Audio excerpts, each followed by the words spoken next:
Good evening and welcome to tonight's Boise State Esports broadcast. We hope you're having a great Friday evening, and we hope to make that evening even better by showcasing some esports for you. The first will be on the high school level in Overwatch. The first match we have is actually from a new high school league. It's the High School Esports League, and it's going to be against completely new teams. So we won't be starting off with the Missouri High School Esports League, but a brand new league to showcase for you. And with a brand new league comes a brand new commentator. As always, I'm your host, Jacob Jem Palmer, but we have Kellen Kell McGurkin joining us for the first time tonight, so it's great to have you on board. And I'm not mistaken, you, like Nerdy, kind of the normal commentator who we normally has a lot of Overwatch experience in the tank role. Yeah, I'm actually currently the off tank for Boise State Overwatch Esports team. So that's just what, I'm excited to cast the games today, get a look at the high school teams and see what they got going on. Well, the high school teams, like I said, are going to be two completely new teams. They're the Nia Ninjas and the Cyber Ducks, which is kind of a very interesting kind of change-up. Normally, we're used to showcasing so many teams on the high school and collegiate level that, have your traditional, carnivorous animal or force of nature or natural disaster or something, the tornadoes, the lions, but having something the Cyber Ducks is kind of interesting to shake it up. It's a great name, yeah. It is a really great name, as well as the Nia Ninjas. So I'm looking very forward to that. And what's going to be interesting to see is how the flow of maps happens tonight. Because with the Missouri High School Esports League, we normally start out on kind of King of the Hill, and then we've normally been moving into 2CP and that kind of stuff. But with this new league, it's kind of any kind of anyone's guess, but normally the trend is we start out on a King of the Hill map. So kind of give us a perspective on what King of the Hill is like, especially from the perspective of a tank. Right. Well, I think that's a great point to lead into because maps really dictate the style of comp you're going to play, and I'm excited to see what these high school teams' take is on the meta and what they think fits their individual strengths. I'd expect to see a lot of brawl, a lot of double bubble, just a lot of Rhine comps, especially at this level.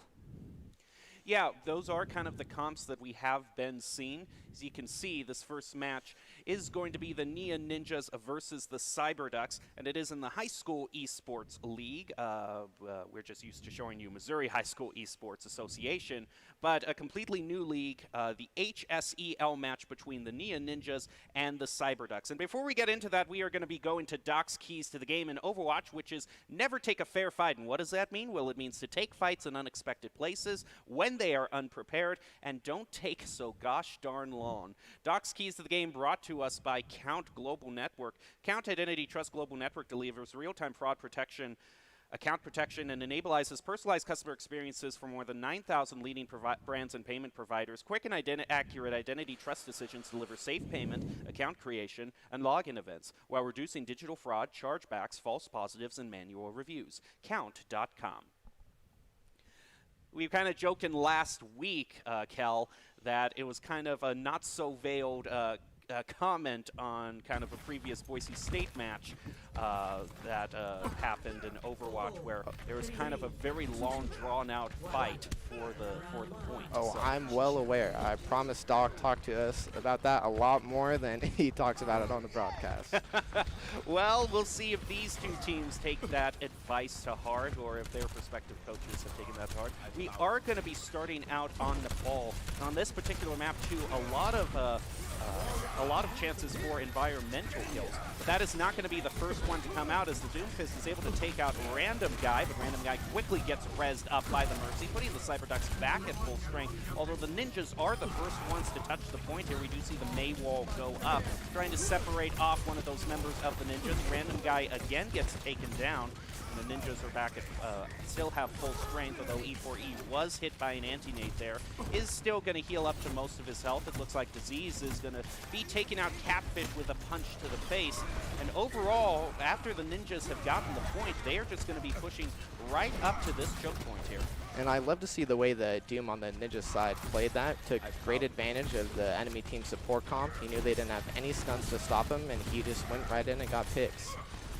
That's the perfect way to play that. The Ninjas are mainly focusing on this left route here, but we also see the Lucio off to the right. We do hear a Shatter coming out there, as well as a Graviton Surge. And Burn is going to be the first one to get the pick onto the Reinhardt there. But this Doomfist on the side of the Ninjas, you called it, Kel, manages to get himself 3, followed by Disease picking up 2. Yeah, absolutely. And you even saw the man on the side of the Cyberducks there, got a great wall, killed the Rhine, but it's just not enough when you don't have the stuns to stop that Doomfist. He's just going to run wild. And now the Cyberducks, looks like we do have a bit of a swap, if I'm not mistaken. Careful Ship is going to be moving on to McCree there. And now Ninjas are going to be moving a little bit over to the other side now. I love the swap to McCree. Finally a stun for that Doomfist. We'll see if he can make it work. Well, they're struggling to push through this point thus far. Still trying to make their way through, and Candymons is going to be the first one to get the pick onto Random Guy, who has been the first pick off the Cyberducks for, I think, a good amount of the past engagements there. And with that main tank gone, Hapsy now gets onto the back line, taking out Junk. Being able to get rid of them, we do see an Immortality go down for Immortality Field go down for the Ninjas, as well as a Deadeye combo. Candymons is going to be taking out Careful Ship, although due to just a normal shot and not the Deadeye, it looks like, as well as Disease taking out Nyx. We do see one kind of desperate attempt to try to touch the point at the last moment there from Burn, but it is not going to be soon enough. Yeah, and the thing about these control maps is that whoever wins the first fight has such a huge advantage. So even though we saw some appropriate swaps come out in the end, by that time the ult advantage was just too strong. Now we move onto the second map here. We move on to Village, it looks like. Basically, this is, you know, we have so many different dynamics between different maps here.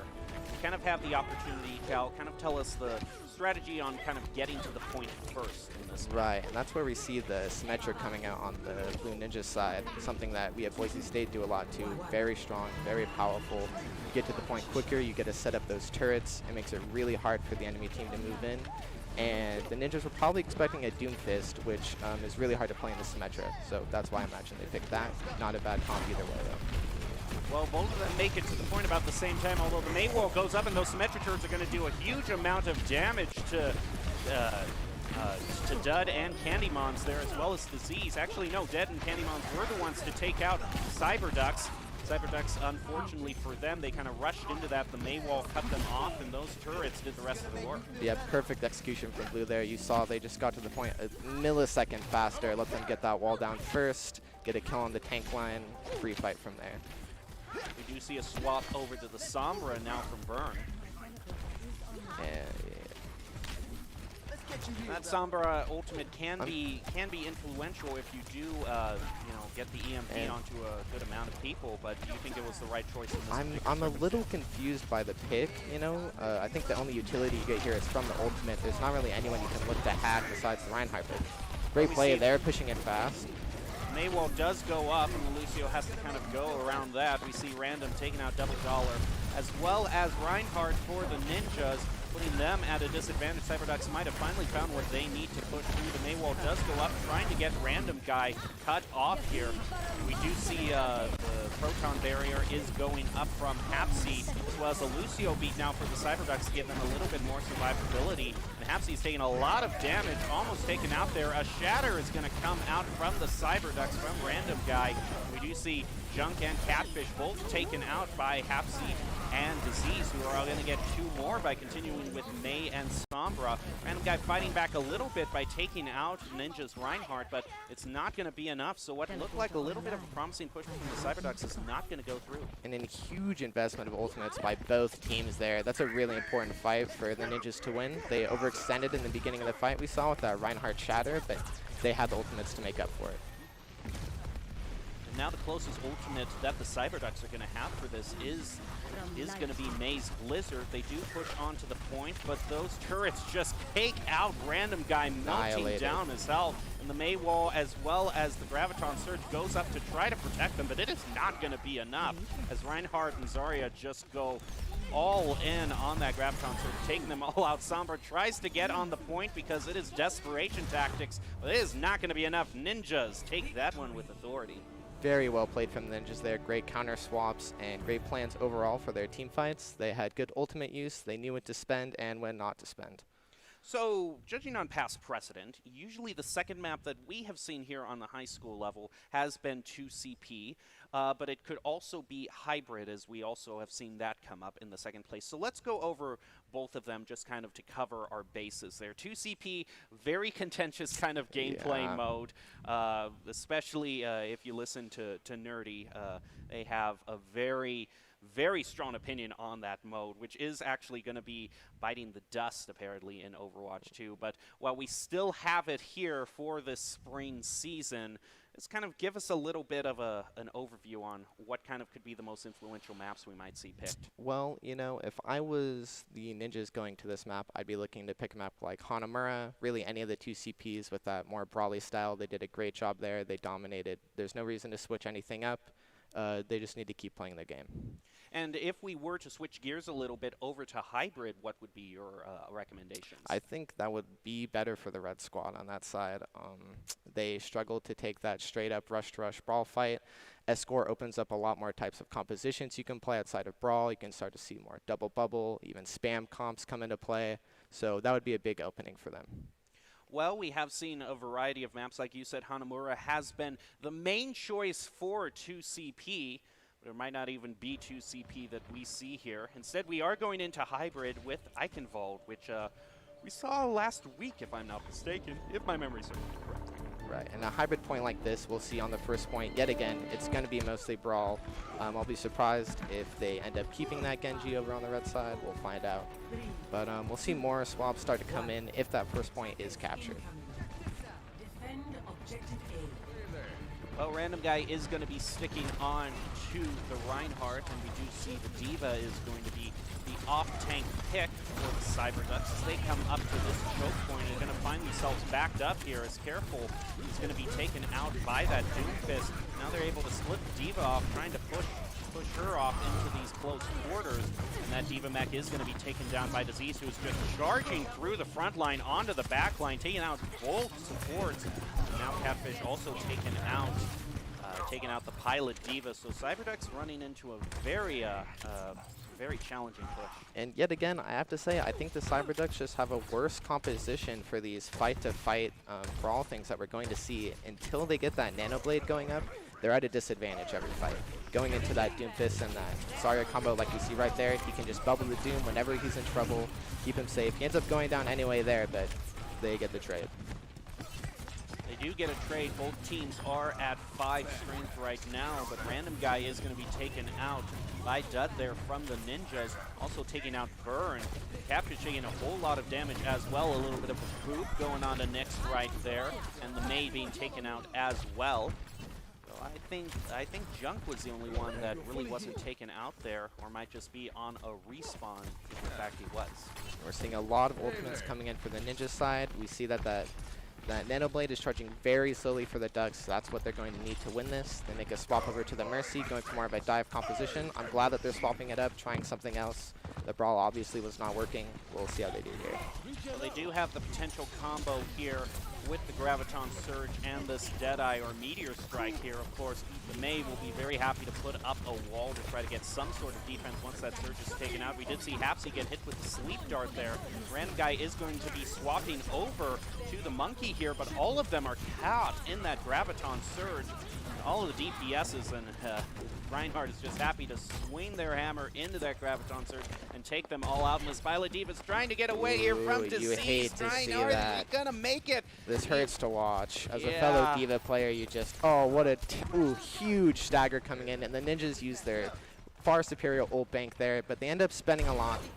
This next fight is where the Cyberducks can actually start to make a comeback. We see they have the Nano, the Freeze, the D.Va Bomb coming up. They're getting close to that Blade. If there's a fight for them to win, it's going to be this one.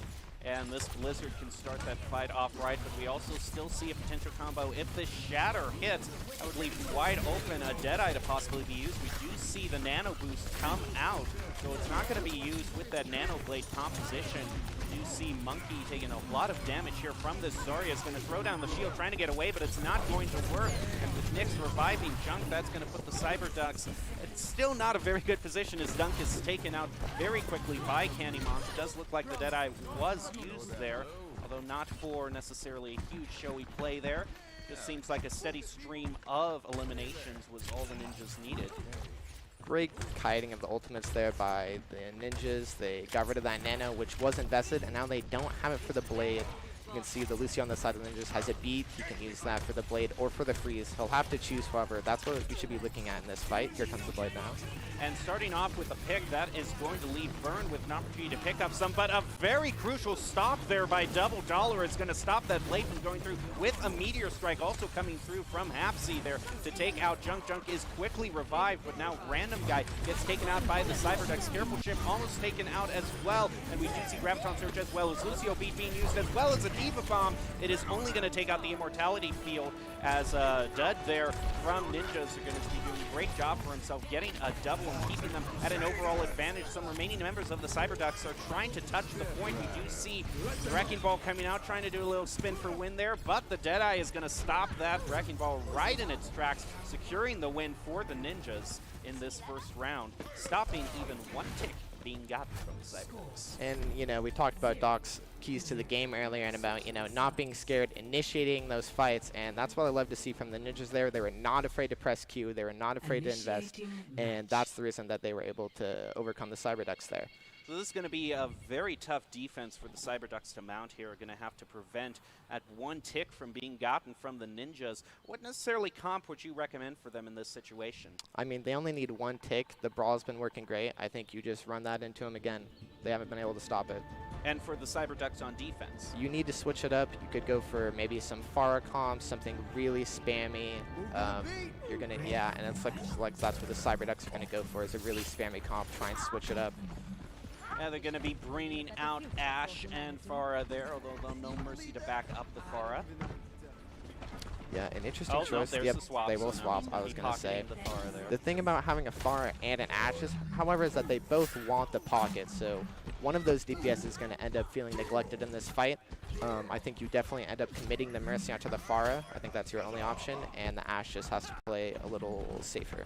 Although, Kel, if I look over on the Ninja side here, I see that Symmetra pick from Hapsy, and usually if we see that on the first push of the offensive team, it usually means some sort of cheeky teleport play. I'm going to see how well the team is. Yep, they're going for the Maywall strat. Yep, they're going to be doing it. The only one who's not going to be taking that route there is that Roadhog, but a great start there for Dollars. They take out Careful Chip, and a filthy hook onto Nyx is going to be taking out their backline as Junk also takes a lot of damage. Random Guy eliminated by Hapsy, and there goes the hook onto that Mercy. Those hooks are on point and just what the Ninjas need to get their one tick. Perfectly played by the Ninjas. They knew exactly what the Cyberducks wanted to do. They knew they wanted to play that spam, so they did that Sim Maywall strat, got them right on the point, gave no time for the Cyberducks to spam them out.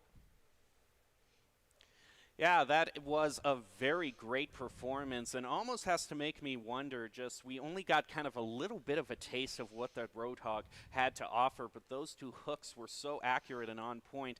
I have to wonder if they might want to use that for the second, as we have seen entire teams, if you got a good Roadhog who is constantly pestering your backline, and it diverts your backline's attention so your team's focus is all split up, that one Roadhog can really just do havoc for a defending Absolutely. team. That focus as a resource is so important in Overwatch, and splitting it with the Roadhog is the go-to strategy. Well, we will see what comes up in the third match. Usually after Hybrid, we do go on into a full payload map, which means the options we've normally seen Dorado being used lately for this payload, but actually we're going into 2CP, so we will still have a taste of this very well-known, very it's a mode that everyone has an opinion on, let's put it that way.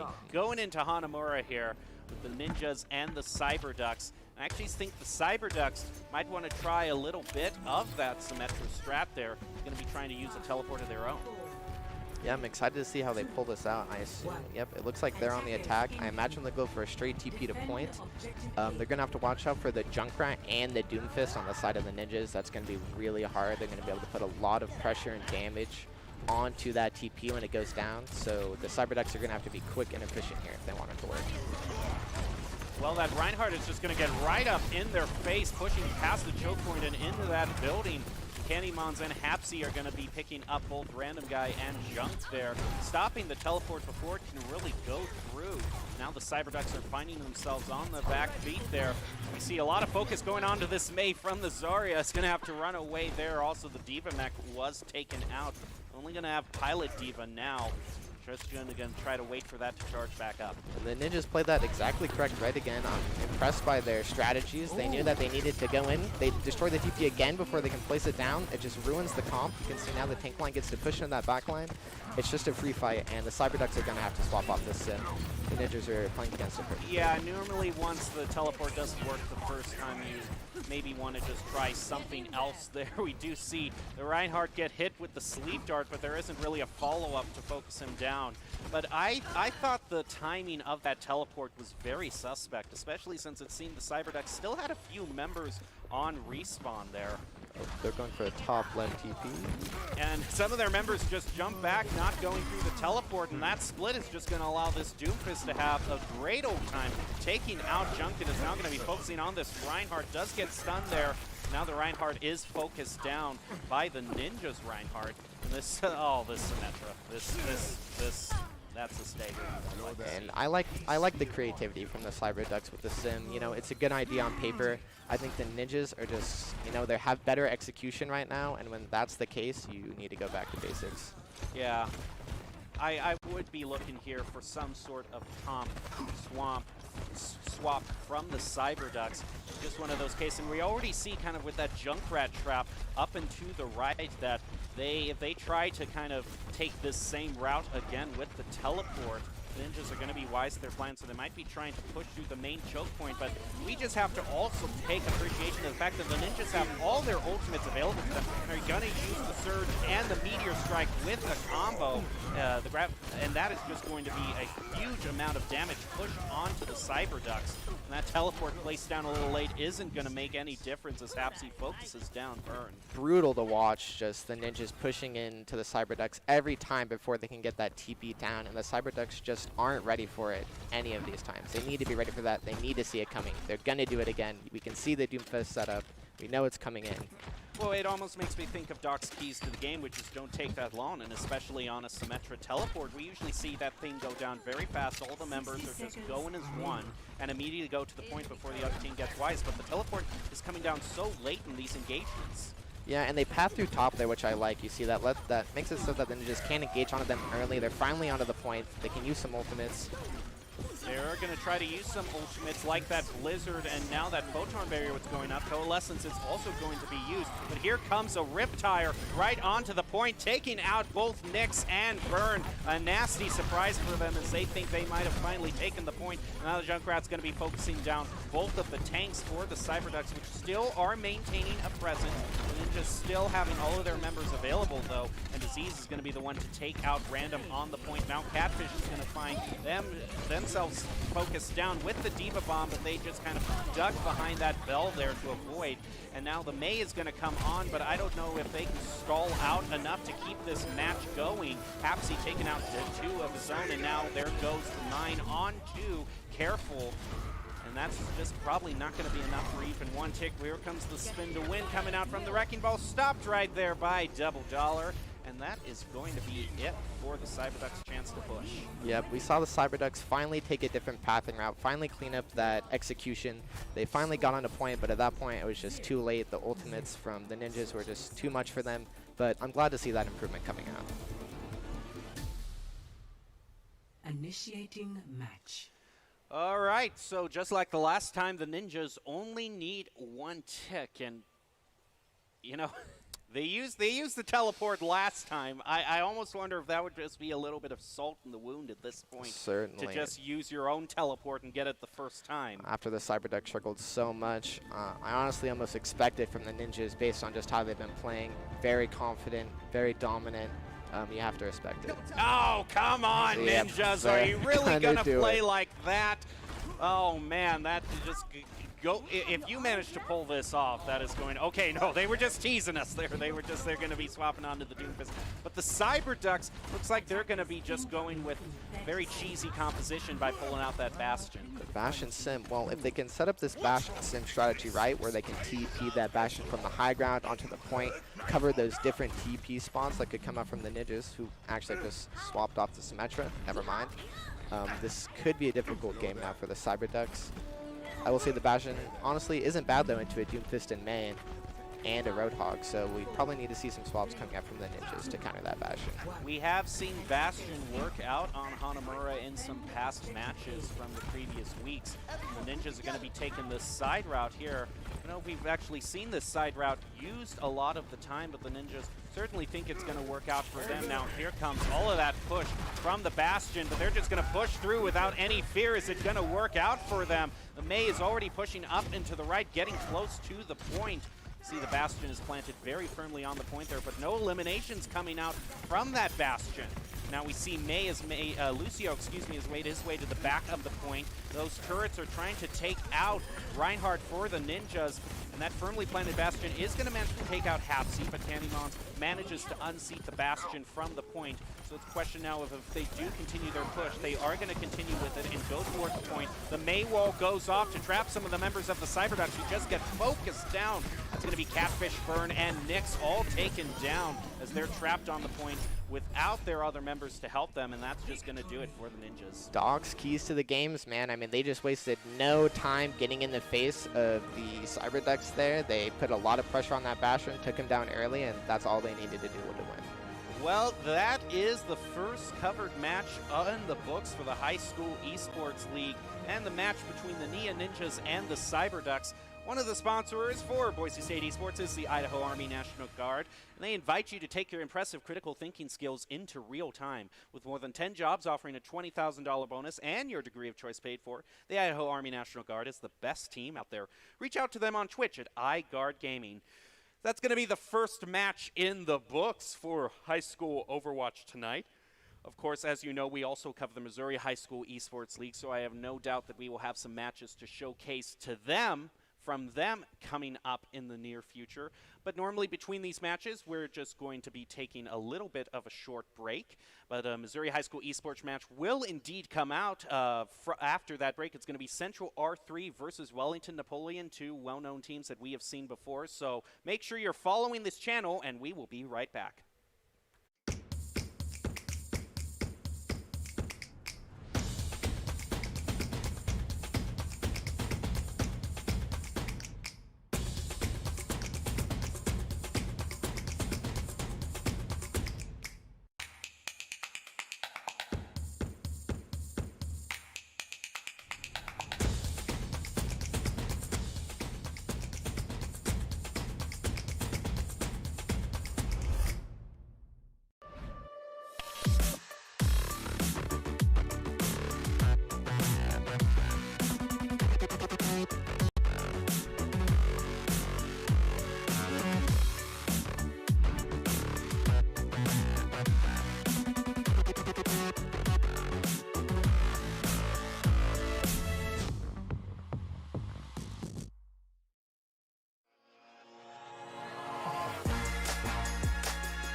Welcome back to tonight's Boise State Esports broadcast. We continue in bringing you high school esports Overwatch action, and it has been a night of a lot of new things, a completely new league to cover, 2 new teams, and even in familiarity, we have new, because it turns out the Missouri High School Esports Association is now under a new name, the Missouri Scholastic Esports Federation, but still the great teams that we all know and we have come to root for over the past few weeks. The 2 teams are going to be Central R3 versus Wellington Napoleon in this Missouri Scholastic Esports Federation match. I'm still your host, Jacob Jem Palmer, joined by Kel with me. That's going to be Kel and Kel McGurkin.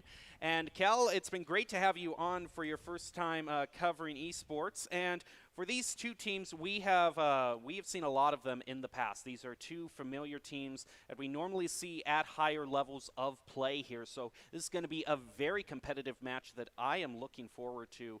And I have to wonder what, because there are 2 different leagues, so the King of the Hill maps that we see early on could be different. What would you normally like to see? Like, what's a King of the Hill map that normally for you like to see 2 very good teams go up against each other? I think Oasis is a super fun match to watch a competitive game on. There's so many different compositions and styles you can play. It's just great to see those colors flourish with individual teams. It has been a little bit since we have seen Oasis. The past few weeks, I believe it was Busan that we saw used last week, if my memory serves me correctly.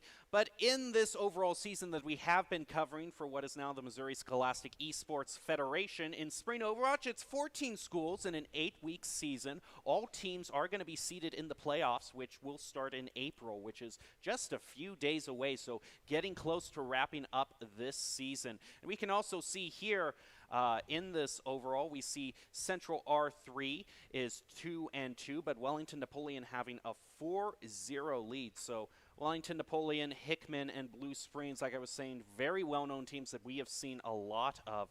But Central R3, you cannot count them out here, because we have seen some great performances from them.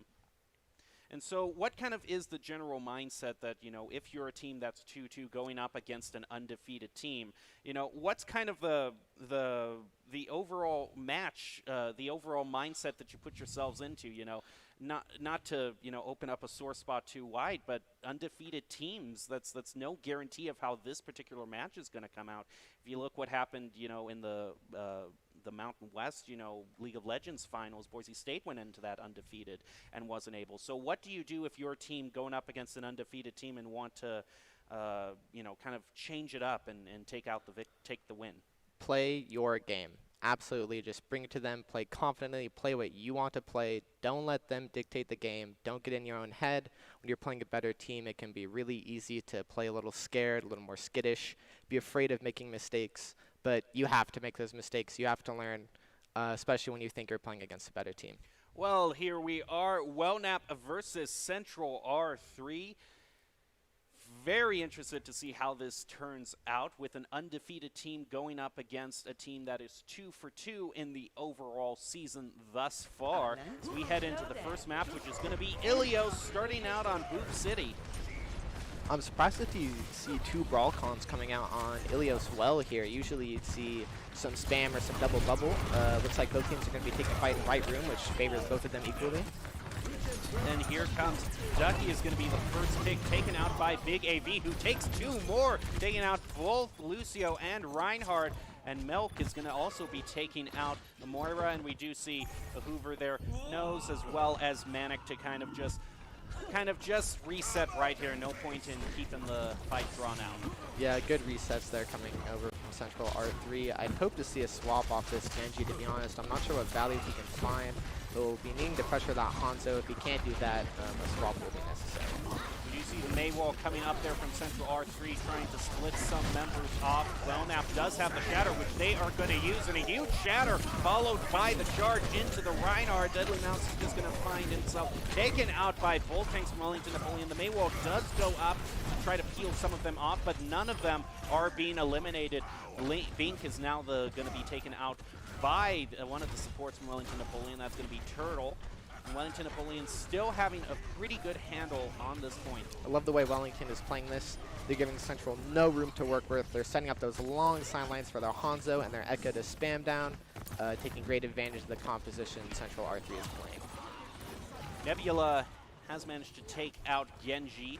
Turtleman taking out Bing. Central R3 probably is going to need to do a full reset here, because I don't think they can necessarily afford with the soft reset strategy with as heavy as Wellington Napoleon is focusing them down right now. And we're coming into that third fight of control. This is usually the heavy ultimate fight. As we can see, Wellington and Central both coming up on a lot of ultimates. We'll see who can get more value out of them here. We're going to see who presses Q more in this match, as the Genji Blade and Graviton Surge is also going to be available very soon for Central R3. There comes the Shatter out, followed by the Flame Strike onto Manic, and Atomic also taken out by Big AV. Amplification Matrix used by Turtleman, but a fight from Bink, Boop, and Hoover are also going to be taking out some members of Wellington Napoleon, turning it around for CR3. As Pig Dini and Matt are also going to be taking out Deadly Mouse there. We do see a Graviton Surge is going to take the remaining members of Wellnap and focus them down with the Coalescence also being used. The Nano Boost did go on to the Reinhardt there, but I don't know how much he can do. He's going to try to stall this out. The Ana is also focused down, and there goes the copy is also going to be used onto the Genji for Melt there. And now it is charged up. The Genji Blade is going to be used as this fight is now drawn out very long for the point, as Manic is trying to focus down the Hanzo, trying to come back to the point. Hoover is able to stop the copy, and now Atomic focuses down the Echo to get rid of her.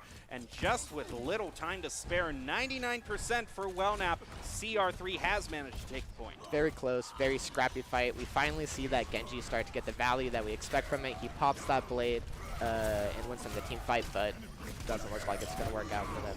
Oh, and look at that Shatter trying to go right back into CR3 and focus down their tanks, which we actually see a Monkey is also going to be used from CR3 there. Wellnap has taken back the point, and a little bit of a Dragon Strike at the end there is going to cement their victory in this first match.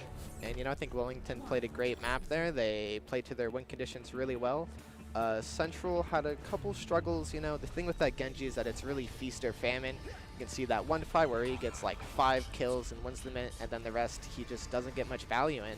I wouldn't even say that's as much on the players, it is just on the hero right now. Going into those brawl comps, it's very difficult to play.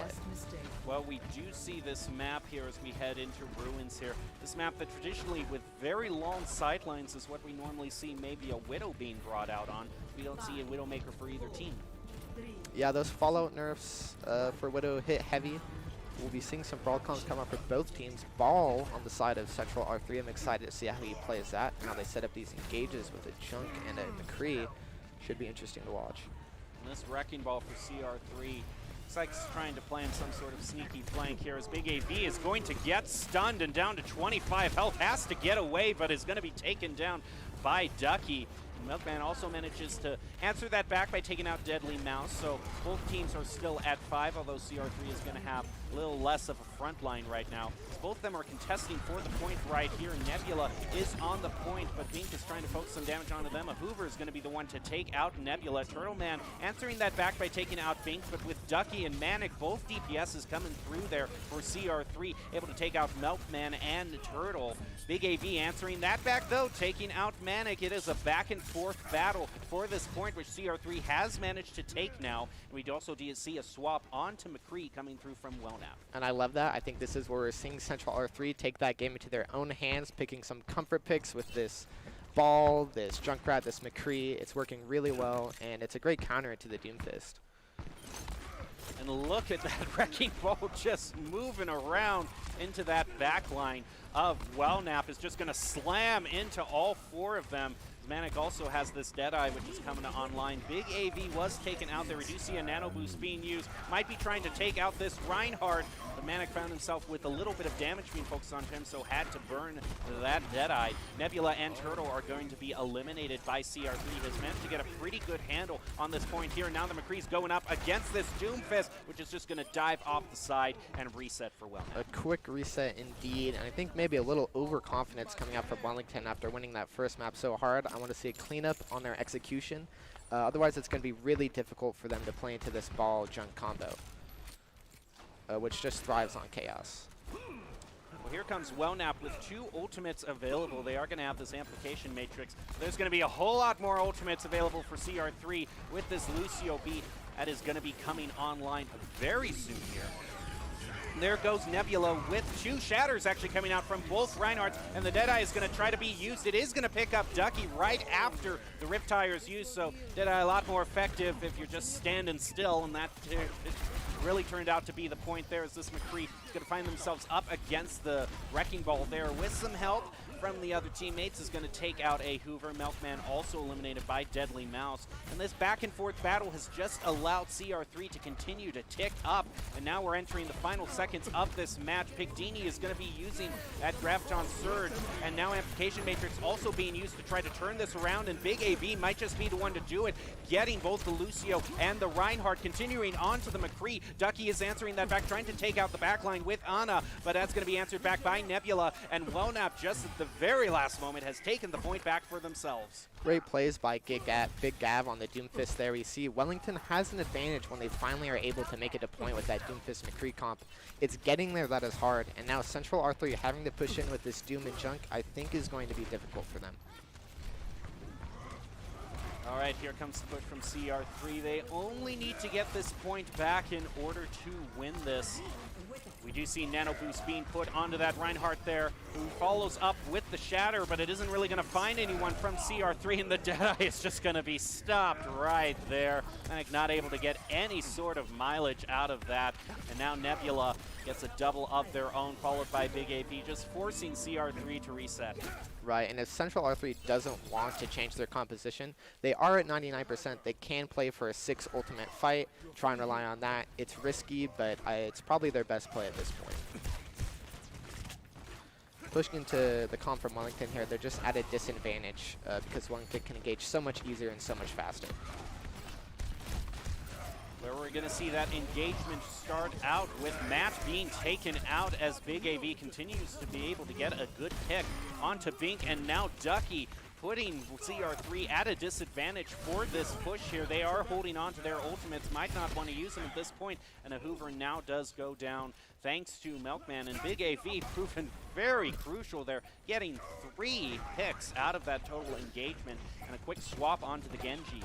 People think of Doomfist as a very offensive character, but he honestly does a lot better on defense when he can set up behind the back line and get into fights just like he just did. Finds the Genji, insta-kill. Okay, this is going to be a huge engagement here as a Deadeye picks up Bink, and a Minefield also going down, as well as a Meteor Strike onto the remaining members of CR3, trying to get onto the point, but it is not going to work out for them. They tried to use a few ultimates of their own, such as that Shatter looked like, but it is not going to be enough as Wellnap is able to take out the victory. But honestly, in terms of victories, that is a very close match indeed. CR3 managing to take the point in both of those first 2 rounds and got it up to 99 in the Ruins map. This is exactly what I was talking about, Kel. As soon as I saw those 2 names, Wellnap and CR3, I knew we were going to be in for a competitive match because both of these teams have shown that they have the skill. But what do you think was overall missing from CR3 to get that victory, which they were so close to getting with 99%? I honestly like the creativity in their composition. The only thing they needed to look for is dealing with that Doomfist a little bit more effectively. And when you're pushing in on the offense, that comes down to scouting, finding that Doomfist, calling him out to his team so that he can't just get those free engages like we saw, where he just eased in the background, does so much damage, and it's just impossible to deal with at that point. Well, now the teams move on into the second match, which, if our history with the Missouri High School Scholastic Esports Federation is to be concerned with, it is most likely going to be a 2CP map, and it does look like we are going back onto Hanamura, which has been the favorite thus far. Hanamura yet again. Looking at the compositions here, interesting Reaper Taurus from Central R3. Wellington's going to be playing an Echo. You would expect a compositional advantage there. Central R3 can look to mitigate that by getting onto the point very quickly. Okay, here comes CR3. Trying to push through the point, is going to be meeting Nebula right in the middle of that point, but an anti-nade is going to be put right onto Deadly there, getting him down to half health, but still managing to survive. He's actually going to be ducking back a little bit to get healed up, and then maybe try to push through the choke again. We are going to be seeing Short Stack is able to get a double onto Deadly and Bink, and quickly. Milkman takes advantage of that by getting rid of a Hoover, so now both tanks down for CR3 is going to force a reset to come out here. And a possible stagger there as Manic tried to get away, pushed down to half health, but does manage to live to fight another day. And Central R3 just doesn't play that fast enough, gives Wellington's time for the Echo and that Zarya to build up charge, build up damage, and just win the fight off that. I want to see faster play from Central R3 here coming out if they want to take this point.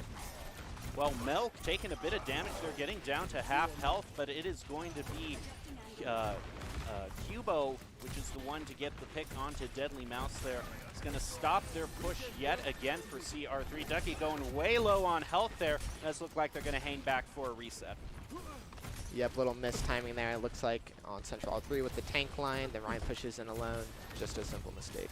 We do see the Genji up and to the left there is now going to duck back as that Graviton Surge is going to bunch up all the members of CR3, but the Lucio beat is used to try to counter that. And now we see a huge amount of eliminations as Big AV and Short Stack are going to be the ones to get the lion's share of that. And Wellington Napoleon doing a great job holding CR3, only using really 2 of their ultimates there, it looked like. Both of them tank ultimates. So. Yeah, huge Grav Shatter combo. You love to see the 6-man Shatter come out. And Wellington still holds on to an ultimate advantage. It's going to be really difficult for Central R3 to push in this fight. And they are having 2 ultimates coming just online right now. We do see at Genji Blade, and Edge is going to actually be used by Big AV. It's going to take out Deadly Mouse and Ducky as well as the backline too.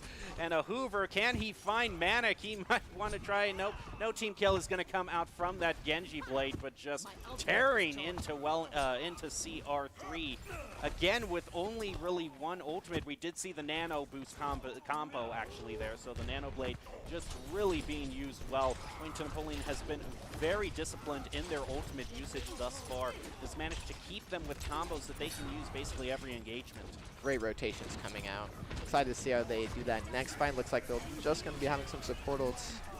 All right, there goes a Shatter and a Blade also used, but the Shatter and the Graviton Surges combo is going to be used yet again, as well as a copy, which is going to turn into yet another Shatter for Wellnap. It's just stopping any opportunity from CR3 from pushing through here.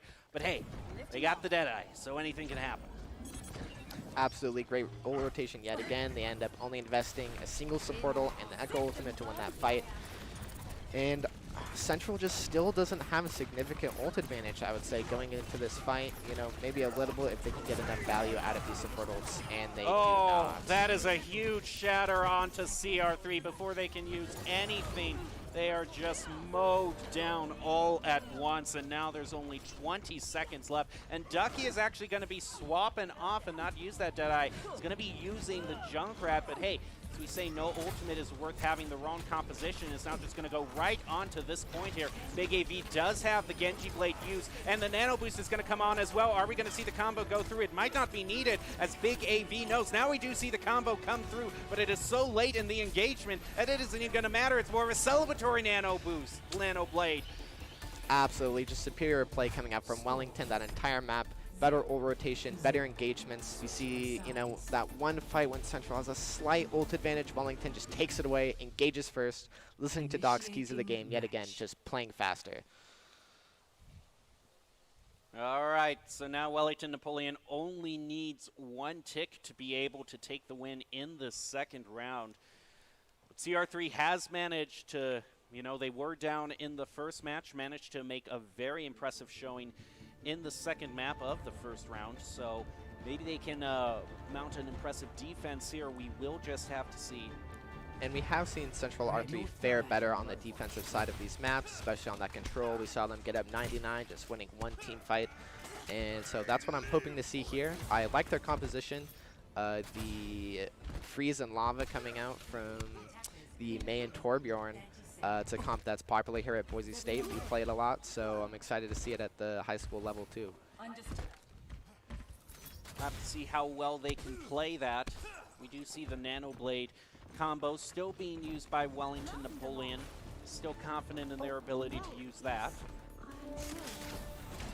Yeah, and I'm hoping to see this Torbjorn turret should work really well versus the composition Wellington is playing. It marks that Genji and Echo really well. They'll have to destroy that turret before they want to take engagements.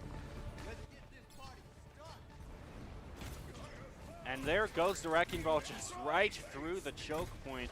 Might just be heading back toward the team there. They're trying to get a pick onto the back line, but very mobile there. And we also do see the Echo has managed to make a get up to that second level up to the left there. They're going to try to be pushed down as the Reinhardt comes down, and they are all split up to try to surround CR3 and just collapse down upon them. We do see this Torbjorn trying to focus down one of the members of Wellnap as they push toward the choke, as they push toward the point, excuse me. And there comes a shatter out from Nebula, and Wellnap short stack did manage to take out Atomic, and after that both tanks taken out by Wellnap, as that first tick is going to be an easy pickup as CR3 has nothing left to defend. A quick victory for Wellnap. A bit of a main tank difference there. Great shatter coming out from Nebula. Not much else to it. I think Central gave too much space, too much respect, and needed that, played a little scared, and it came out to bite them. Well, you get a quick look here of the esports arena that we are in currently, and a quick look at production as well, which I am more than convinced now, more than anything, I just got to say, that Fish just being in the presence of this building is just a blow to any sort of ability for Deadeye to get any sort of mileage, because in all the past weeks leading up to this, we have seen 3-person. I think we even saw 4-person Deadeye, if I'm not mistaken. I do believe we did see that. And then all of a sudden, the 1 week when the Fish shows up to look at the Overwatch games, absolutely nothing. So there's just there's an aura, you know what I mean? Yeah. There's a bit of mojo going on. We need to get him out of the arena is what I'm hearing. I want to see more 4-man Deadeyes. But then the thing is that you can't prove to him that the Deadeye happened, because it's going to be, oh yeah, sure, yeah. It was the thing that won the team the game, sure. Classic excuses. Yeah, classic excuses there. I do believe there was a 4-person Deadeye, but my memory could be serving me wrong. But they have been influential. You can go back and watch the video evidence. I am not making this up just for your sake, Fish. Central R3 coming out with a Rhine Sigma composition, a certain variant of double shield, looking to absorb a lot of damage. Wellington's going to want to play fast, look for anti-nades between those shields if they want to take it down quickly.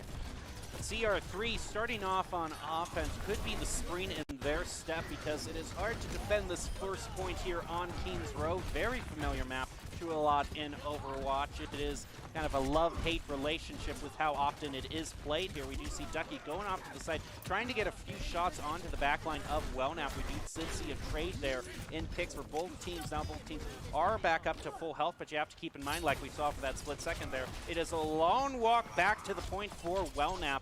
And that little bit of advantage could prove crucial for CR3, which still hasn't managed to push toward the point.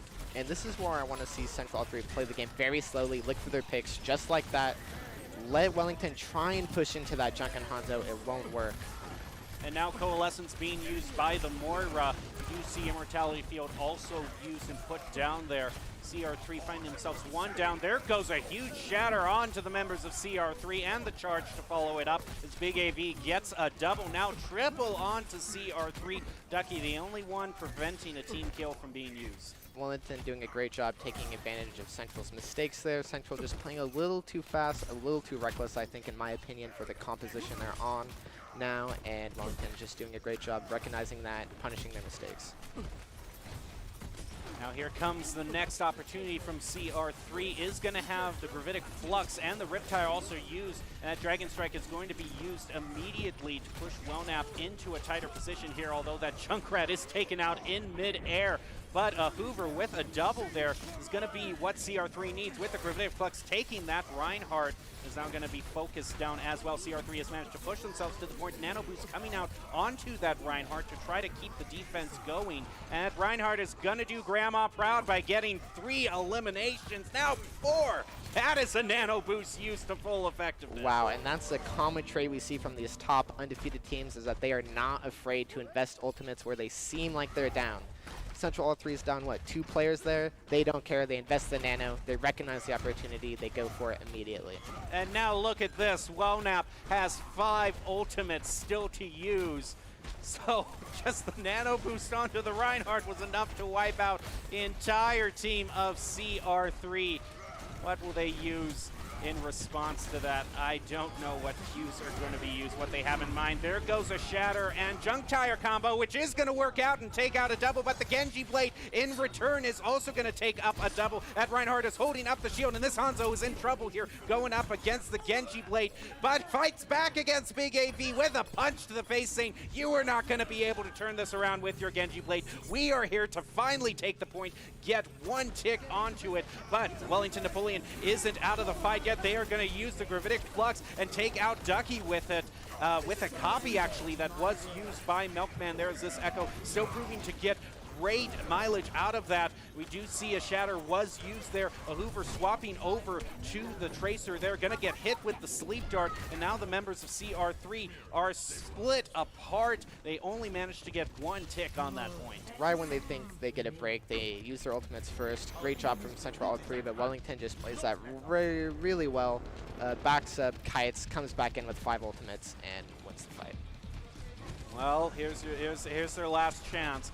The Hoover swapping off the Tracer is going to be going back onto the McCree. Now that's a good start. They managed to find themselves 1 up with Ducky taking out Melk. So can they continue? The damage orb is going to be able to take out Big AV, but can they get onto the point? They only have 2 seconds left. They do get onto the point, but are hit with the Sleep Dart. And now the Shatter to answer that back. Immortality Field also going down onto the point is going to keep the members of Wellnap alive, and very characteristic for the rest of the round. An early advantage for CR3, but Wellnap is very sticky defending on that point and stops CR3 from getting it. Bit of misengaged timing there coming out leads to the death of the Doomfist early in the fight, but the aggression from Wellington still pays off. They end up picking up the eliminations and winning the fight. Very well played. Well, now Wellnap doesn't even need to take the full first point to get the victory here. It would be, I don't know when's the last time I have seen, I don't know if I have ever, again, if my memory serves me correctly, which I could be wrong, but seen King's Row end without that payload coming out once. That is something that I don't see very often. Very difficult, definitely, to full hold on King's Row first. Central R3, though, did get 60%. If they do full hold, that does count as a map win. It keeps them in the series. I hope to see it. Now, Big AV is going to be going on to the Widowmaker. She said earlier some recent nerfs have hit Widowmaker hard, but the Big AV still thinking he can get some mileage out of. Yeah, I think on King's Row, those fall-off nerfs just don't come into play as much like we see on Ilias. So no surprise there. He'll probably just look for some picks early in the window and then swap would be my guess. Dive comp coming out from Wellington. Overall, it looks like that could be difficult to play into McCree and Torb. So we'll see how the execution pays off. They're going to have to be very clean. Okay, here we go. Wellnap not even having to get 2 ticks, just a little bit under 2 ticks.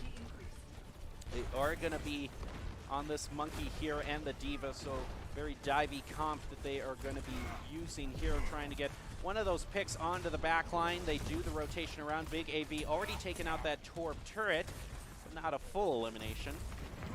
Here they go onto the back line. They're going to be trying to focus down Ducky and the other supports, but it is not going to work out as Deadly Mouse, with the help of McCree, they're able to take out Nebula. Now this Diva is left without another tank, so it's going to bleed off a little bit more time for Wellnap as they look to reset.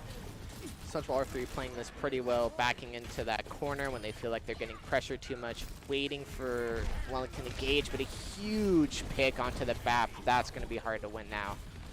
Yeah, that is exactly what they were looking for, a pick onto that squishy backline.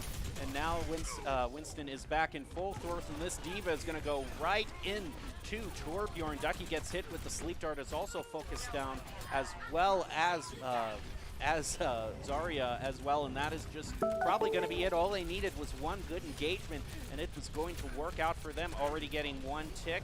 And Matt just hanging back on the point. Might do a celebratory pose at the end. No, yep, there you go. That's it. And Wonap is able to pick up the victory and continue their undefeated streak in the Missouri High School Scholastic Esports Federation. So a great win for them. But CR3 managing to go up against an undefeated team and still make some great plays. Absolutely. I think there's a lot they can take away from a match that was positive too. A lot to learn. Just came down to being a little bit more aggressive, a little bit more confident, and a little better execution. Boise State Esports is always looking for talented players, production, and broadcast talent. Top talent, along with good grades and eligibility, can earn scholarships as well. Sign up today by visiting boisestate.edu/esports for more information. And I think we see a lot of that prospective talent that is going to be soon entering the collegiate scene when we cover these high school esports games. So that is it for the first match from the Missouri Scholastic Esports Federation. A great victory for Wellnap, but we still have more coming up. We are going to be having the next matchup, which is going to be Ozark versus CBC, so you're going to want to stay tuned for that. Make sure you're following this channel, and we will be back after this short break.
Welcome back to this Boise State Esports broadcast. We are going to bring you the second match tonight of the Missouri Scholastic Esports Federation.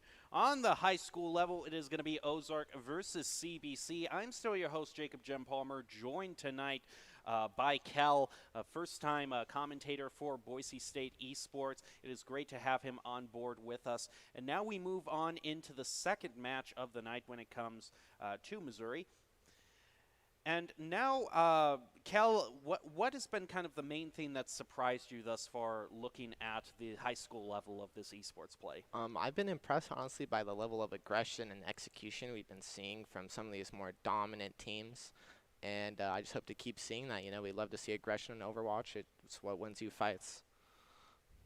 And Let's take a look at the match history of these previous two teams in the overall standings. We do see CBC and Ozark both have a 2-2 record, so both of them, in fact, it's kind of, we have two tiers of this, of kind of the blue bracket here.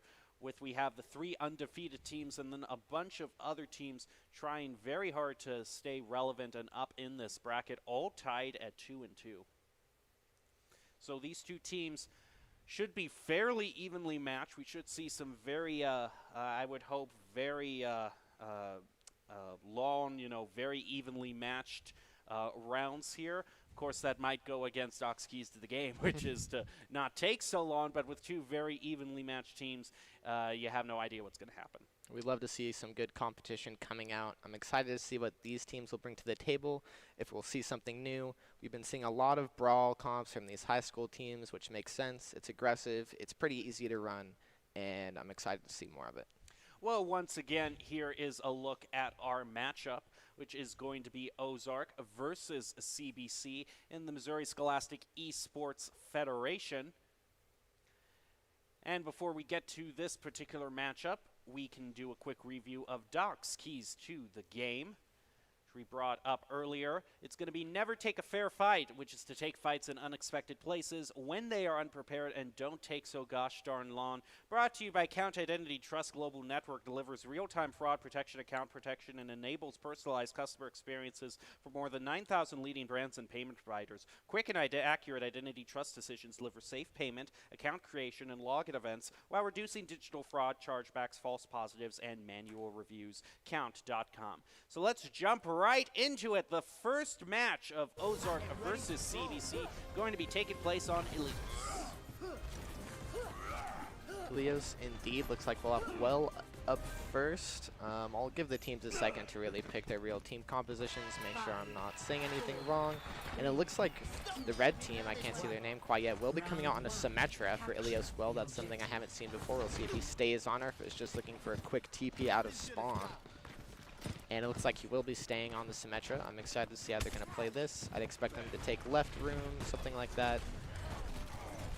The Wolf teams now exchanging some lobs against each other, but nothing really to show for it thus far. We do see Symmetra turret trying to be put up on the other end of that arena, so Oli is going to be looking for some picks to get off of those, but nothing really to show for it, yes, as the match is contested.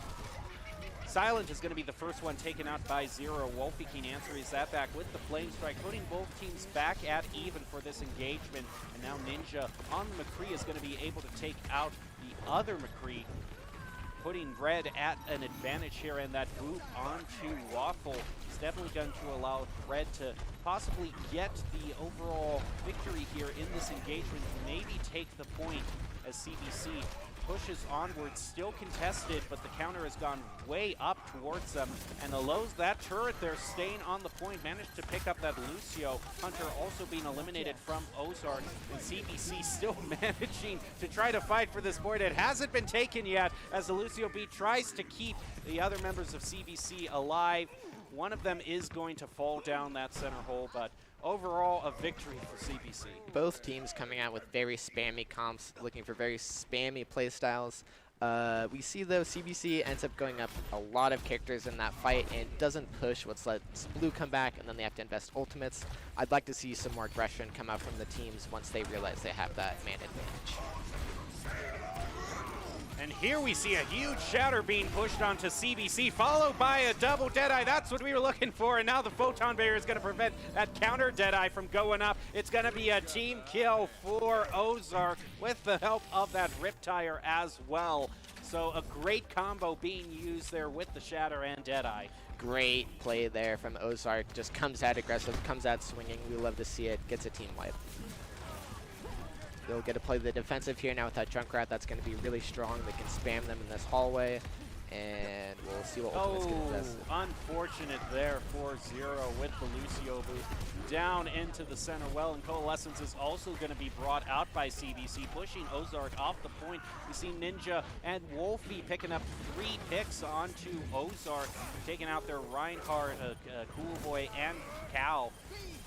CBC is going to be looking to establish their their place on the point again. Frank is eliminated by Magic, and that's going to be it for CBC pushing up, but it is very even between these two Very teams. back and forth. I mean, you rarely see these fight-to-fight swings and point control on control. Very interesting to watch. I'm excited to see how Ozark will take this fight with their ultimates available. Should be looking for a big gravitic flux coming out. Well, the sound barrier is used. We do see the gravitic flux. Actually, accretion is going to be used before the gravitic flux, and Wolfie is going to fall down the center hall with some help by Frank. And now Hunter Boy is going to be picking up Holy with 2 other eliminations. That puts CBC at a point where they can no longer defend. And the point goes back to Ozark, what has been the mostly match thus far. And Ninja found themselves on the point. Might have actually just been trying to die quickly there so that they could reset as soon as possible. Another control swap coming out from one ultimate from Ozark, just investing that beat. They won't have it now for the Graviton Surge. That could be big, but they have a lot of other ultimates they can use to try and make up for that disadvantage. Okay, Riptire coming online for Ozark, as well as a Shatter and Gravitic Flux available to them. They already managed to pick up 1 turret there. And there goes the Shatter onto Ninja, followed by a Deadeye onto Seth. And that's going to put Ozark at a huge advantage, which they get 2 more eliminations onto Silent and Magic. Wolfie and Holy Bro also being taken out. CBC High School somehow getting split from the Rhine there with that push. Leads to an easy, huge Shatter coming out from Hunter. Great play. They don't end up investing that Graviton Surge, however, they can use that now to try and take this fight. And there goes the Gravitic Flux onto CBC as they try to desperately get back on the point here. It is into overtime, and a boot from Lucio is going to be taken out. CBC's Lucio is Magic also eliminated by Hunter Boy. Cool Boy taking out Wolfie King, and Ninja also eliminated. Wolfie King did try to answer back by taking out Ozark's Reinhardt, but it is only 1 elimination in a sea of very good plays by Ozark to pull out the victory against CBC and getting the early advantage in round 1. And a very close round, in fact. A lot of back and forth there. You love to see it. And CBC just cleans up a couple of those rotations, plays up a little bit cleaner, and that's their point. And so now we see Ruin's going to be again, going to be the second map again. CB Cal, despite kind of those nerfs, is going to be on the Widow for this match unless they swap out. It'll be interesting to see how this Widow heads up against the Ashe Mercy duo, see who can win that matchup. On this match, it'll be interesting to see. It'll come down to the sight lines. If the Widow can find a longer air LOS, she'll end up having the advantage on the Ashe. If the Ashe can get closer, she'll have the advantage. It'll be interesting to see that played out here. Ash going up to the second level to get a better vantage point is going to be going up against the Widow, and Zero actually manages to get a pick onto Silent, so that's going to force the res out from the Mercy. So CBC, if Ozark is tracking, they now know that res isn't going to be available to CBC. Bit of a stun going on to Reinhardt there from Ozark. Zero is going to be focusing down Mercy. An answer back from Wolfie King onto Hunter. It's going to put both teams back at 5 apiece, and this lash between the Ashe and the Widowmaker is going to continue. The Widow with a shot right to the head is going to be taking out Ninja, putting Ozark back in control, and Silent Storm also eliminated by Zero. So this Junkrat doing a really good job. Yeah, great pop shot too coming out from CBC Cow there. And the better spam coming out from Ozark with that Junkrat, you can see it giving them a big advantage, leading to a lot of damage, a lot of eliminations. And this is where I hope to see the Symmetra honestly be swamped, trying to push into this combination of Junk and Widow. I just don't see how it's going to work. I like the Genji swap, however, it doesn't work out there. Well, we do see the Diva being brought out by CBC. There goes the swap onto another Widowmaker, so you could see 2 Widowmakers battling it out against each other as Ozark goes past 50% charge. And Silent Storm is able to take out CB Cal, but not before CB Cal got a pick onto the Moira there, and a Shatter came out on point. Hunter Boy picking up Wolfie King. And now another elimination onto Magic. 1-4-4, both tanks down for CBC is going to force another reset. This Symmetra is finding herself focused down by this Reinhardt. This could be a nasty stagger. She is going to manage to get away. She will just manage to get away. And I think we're seeing Ozark here just have a better understanding of their composition and its strengths, playing a little bit more together and around each other. We're seeing the members on CBC kind of stagger onto the point. Huge pick coming out there onto the Widow that could give them what they need to win this fight. The only pick that Ozark has onto that Diva mech, we do see Sound Barrier and Coalescence being used by Ozark, trying to keep themselves alive on the point. Photon Barrier is also used by Holy Bro from CBC. Zero still having that Riptire available, and there goes the Magic, and Magic is going to be taken out, and a double Flame Strike is going to go on to Wolfie King and September. A great play there by Ozark is going to allow them to keep the point. Well, great plays from the tank line of Ozark there coming out. Performing really well when both of their DPS get picked in the beginning of that fight. Surprised they were able to pull that out. And that's going to be the first victory for Ozark. But I am not going to count CBC out for a second. Both of these teams have 2 wins and 2 losses, so both of them very evenly matched. Yeah, I think just a slight compositional misplay from CBC there, staying on the Symmetra when they really didn't need to. I hope to see a better swap coming out. So now 2CP should be the next match that we see so far here. I still wouldn't be surprised if it was Hanamura yet again. That seems to be the map that people are willing to tolerate the most. And if CBC wants to keep playing that Symmetra, Hanamura honestly is probably the best bet for them when it comes to 2CP. There's a lot of strategies you can use with it to throw the other team off. Well, let's get to seeing what the next map will be, whether it is Hanamura or whether we see another map be brought out. We actually are going to see kind of the polar opposite of Hanamura come out. We are instead, as we get to the second map, going to be looking at Temple of Anubis, I am informed, which according to Nerdy, it's like the one map. It's like they always say, you know, Hanamura, okay, as long as it's not Anubis, but it is going to be Anubis. I couldn't agree more. I'm surprised we see Anubis picked here, but it'll be exciting to watch. I'm interested to see what the compositions we see come out are. There's a lot you could play. I hope not to see the Symmetra come out on the attack, to be honest. I'm not sure how that would work, but I'm always down to see creative team compositions. Well, in terms of you know, a short break being taken by Nerdy, which we all need from time to time, I certainly do not blame taking a break to avoid casting a Temple of Anubis. Very well timed from her. Very, very well timed. Okay. And it looks like CBC will be staying on this Metro pick. I'll be interested to see where they end up TPing to. They could just go for a TP quickly into left to avoid that spam, or onto the right side. Okay, here we go on to CBC, going to be the ones to try to push through here, but some heavy defense from Cow and Zero are going to take out both of their supports, and can't make much of a push without your support, so they're going to duck into this side room here and go for a little bit of a soft reset. Very impressed by the Widow play coming out for CBC, getting a lot of picks, doing great work with this Junkrat composition to just lay down damage. And if CBC wants to overcome this, they're going to have to use that Symmetra better. They're going to have to get these rotations cleaner and take a brawl.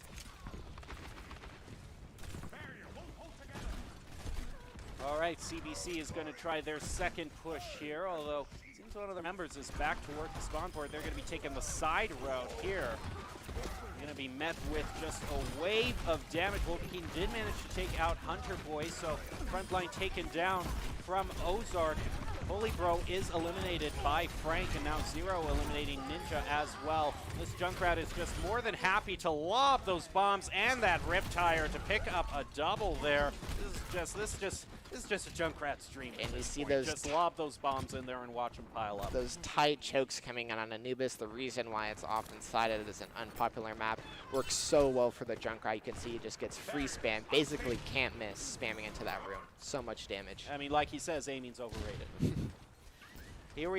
Speaking of a point where aiming isn't overrated is the precision that you do need on Widow here, which Cow has been making a good performance thus far. Is going to swap over as they try to push through the same route again.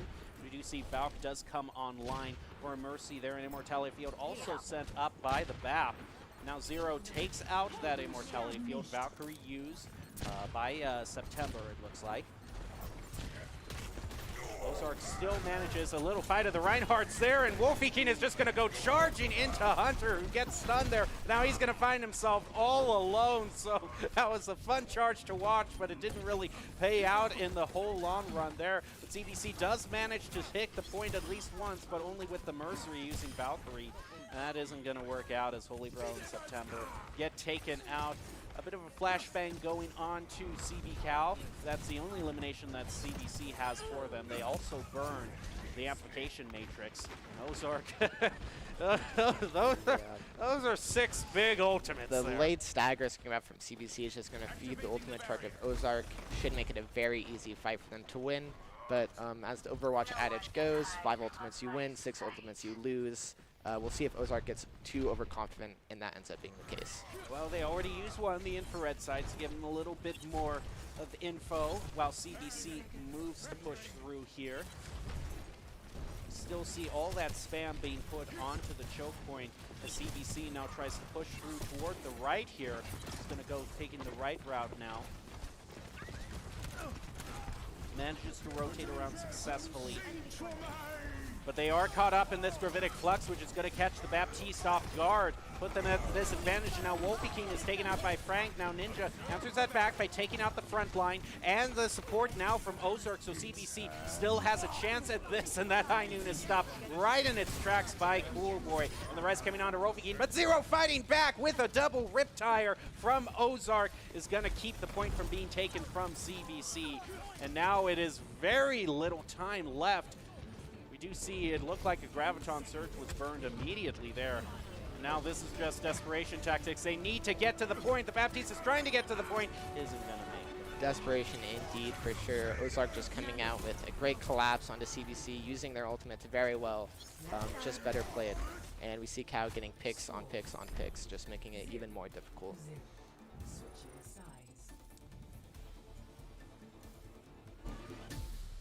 And here we go on to the next point, the next push, excuse me.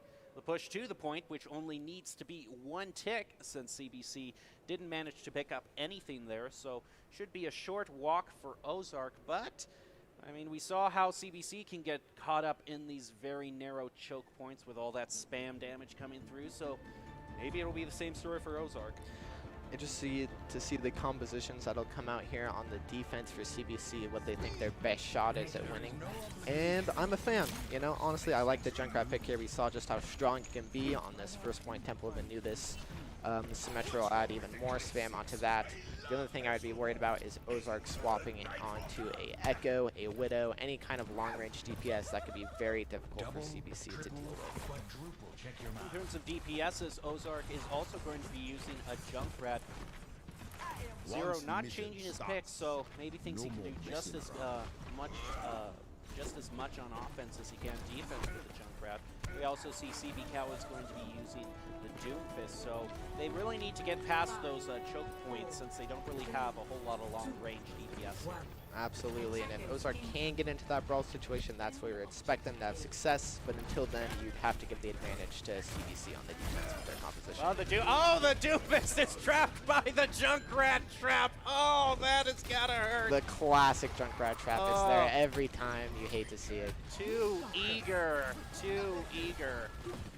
Now Zero is going to be hopping up, trying to deal some damage down from the second story here. A lot harder to hit that Junkrat from the defensive, but he does get a hit pushed onto him, so has to go back ready to heal up. Now here comes the second push from Ozark. Is going to be taking the same route. Doesn't have to worry about the trap being placed there, but there might be one around this corner too, so it's got to be a little bit. And look at this Junkrat is going to be doing it from the backside and takes out Coolboard going into their backline. That is just some cheeky play right there. And CBC is going to continue to hold this point against Ozark as Hunter finds himself also taken out by those Junkrat bombs, and a Shatter going on to Zero, stopping Ozark right in their tracks. And we can see that just Junkrat Playground coming in again. So many spots, so many angles he can take. I love to see that. That was a great play. Set up a great counter angle, used the tire very well, got a pick. Exceptional junk play coming out from both teams on the defense. And now that Sigma, which was hanging around in that route there, found himself all alone and is going to put a nasty stagger onto Ozark. Now we do see the Riptire coming online for Zero. And that's something that he'll need to get value out of if they want to win this fight. We're seeing just how strong defense on Temple of Anubis first can be with these spam comps. Even Ozark having a really hard time after looking dominant on their defense. Ozark is actually split up a little bit right now with the Moira and the Sombra over on the right, whereas the Reinhardt and all the other members are taking this left route here, so a little bit of a split up here. They do manage to push toward the point, but they are quickly taken out by the Junkrat and Lucio, and so I don't know how that's going to leave the other 3 members of Ozark stuck over here on the left. Yeah, an interesting play coming out from Ozark, especially the swap to Sombra. I'm not sure what they'll be looking to hack here, but if they can build up that EMP, that's usually a team fight winner. That Sombra stopped right there by that turret.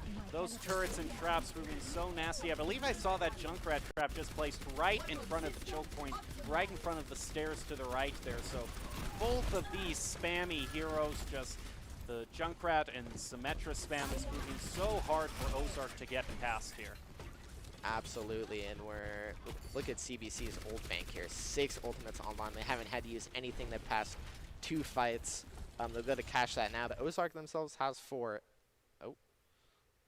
Well, sometimes we can run into a little bit of an issue with those replays, but overall, I think there is one conclusion that we can take away from this, no matter what the replay, and that is not a lot of people are going to be missing Temple of Anubis once it rotates out. Absolutely not.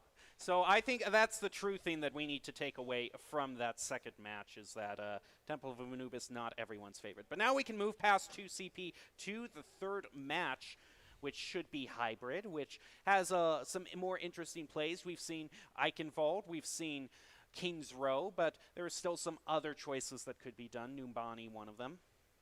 Absolutely, I'm excited to see what the teams will come out and pick here. If we'll get to see more of those spam comps. Not usually the most interesting, but when you see Brawl a lot like we do, it's just interesting to see the variety come out. You could see Numbani, or kind of a more colorful pick, Blizzard World is one that we've actually been seeing in the past few weeks brought out every now and then. Both maps have a lot of high ground. Typically at the collegiate level, you see a lot of double bubble come out on that. I'd be interested to see how the high school teams end up playing it, if they just go for more full dive or stick to the brawl. Alrighty.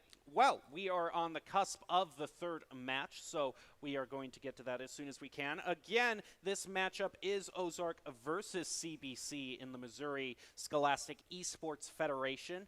Both teams have been fighting all spring semester to get to this point, and both teams find themselves at 2 wins and 2 losses apiece. So getting to this third match, one of them is going to be either at match point. If Ozark managed to, pull out the victory there despite all of their failed pushes, which again, all they needed was 1 tick. So I wouldn't be surprised, all they needed there that we didn't see was just 1 successful push and just getting a tick onto that point, and they have taken the victory. So it's very possible heading into this third match that they are already on match point. But the person that loses is going to be the one to pick that map. So as you can see, Ozark won the first map, so CBC decided to pick Temple of Anubis in the second map. So if they're picking for the third map, I have no idea what their tastes might lead them to. It's going to lead them to Numbani. And they're going to be sticking to the comp they just had success on in the last. As you can see, Ozark only has 1. It looks like it was a draw for that second map as it ended up. No surprise. Or the scoreboard just hasn't been updated yet. That could be the case. Yeah. That could be either case, but we will find out soon enough what team had the overall victory there. But a nice pick up early on 2 September from Hunter Boy. He's going to put CBC at the disadvantage as they try to push onto this point. Now, Holybro is still on the Symmetra on the offense here. He's going to be able to take out the Soldier. Hunter Boy also being taken out by Magic there.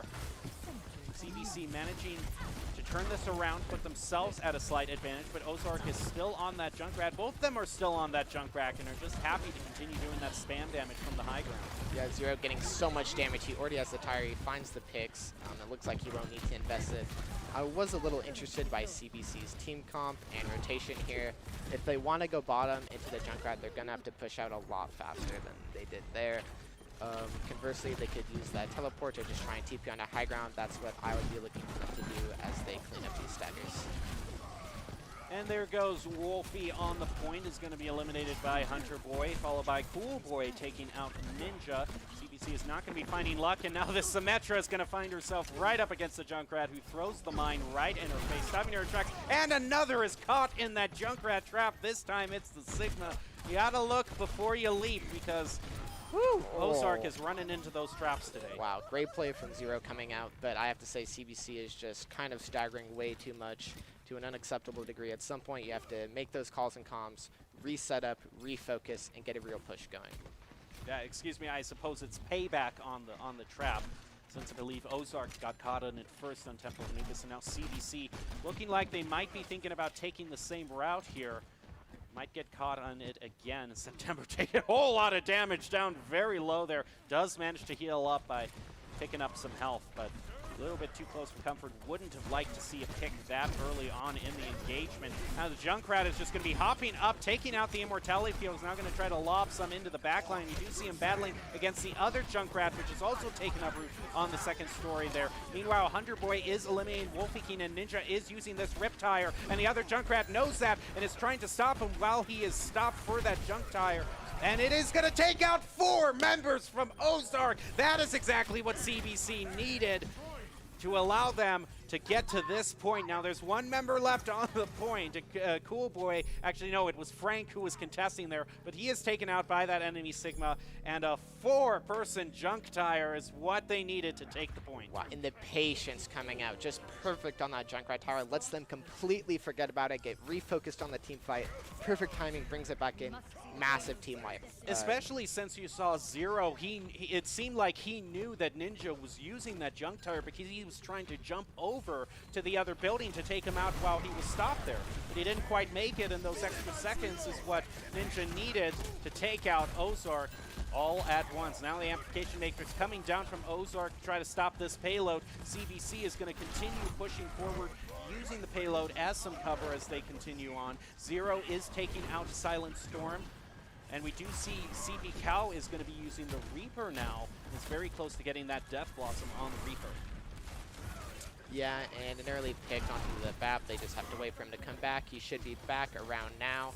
And we'll see CBC start to push into this fight with even ultimates for both sides. And a huge shatter, but he's trapped in the Junk Tire. He can't follow up on that shatter. He was trapped in the Junkrat trap. That is, oh my goodness. Oh. You hate to see it. A huge Graphitic Flux comes out, and an additional ultimate from the Junk that's going to clean up the fight for CBC. What is going on with the traps today? These Junkrat traps are being the spoiler for any team's hopes of pushing forward. And there goes the Symmetra turret, is able to take out Baptiste there, putting Ozark at another disadvantage. Now CB Cow does have this Death Blossom, is up on the top level, might be trying to dive into the backline or just right on. Here he goes into the backline, and is actually going to be grouping back up with some members of Ozark. Yeah, CBC thinks about committing that Reaper ultimate there, makes the right decision, realizes his team isn't there, and just backs out, waits for the next fight. It's been a while since I've seen this Junkrat mirror up in Overwatch, and it's honestly very fun to watch. You can't watch where you're going because these traps are everywhere. Absolutely.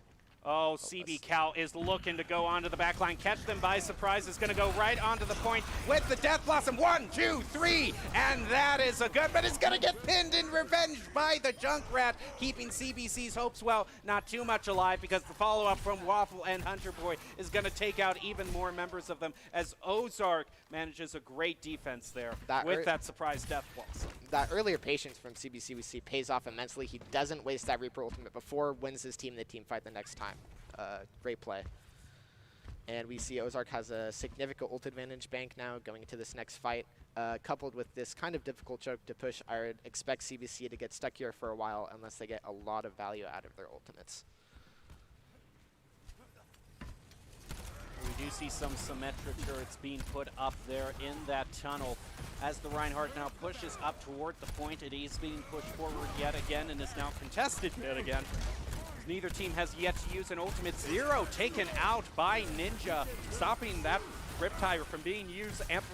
Immortality Field is thrown down by Ozark, as well as Amplification Matrix to boost the damage onto CBC. A Flame Strike is going to be able to take out September.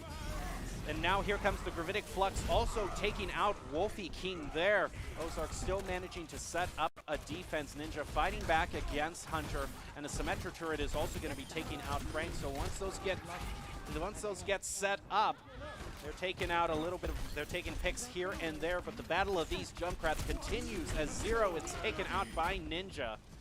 What a scrappy, long fight we see coming out. CBC is going to come out on top somehow in the end of it, despite Ozark investing so many ultimates, but maybe not. They keep investing. They're looking for picks. They get one.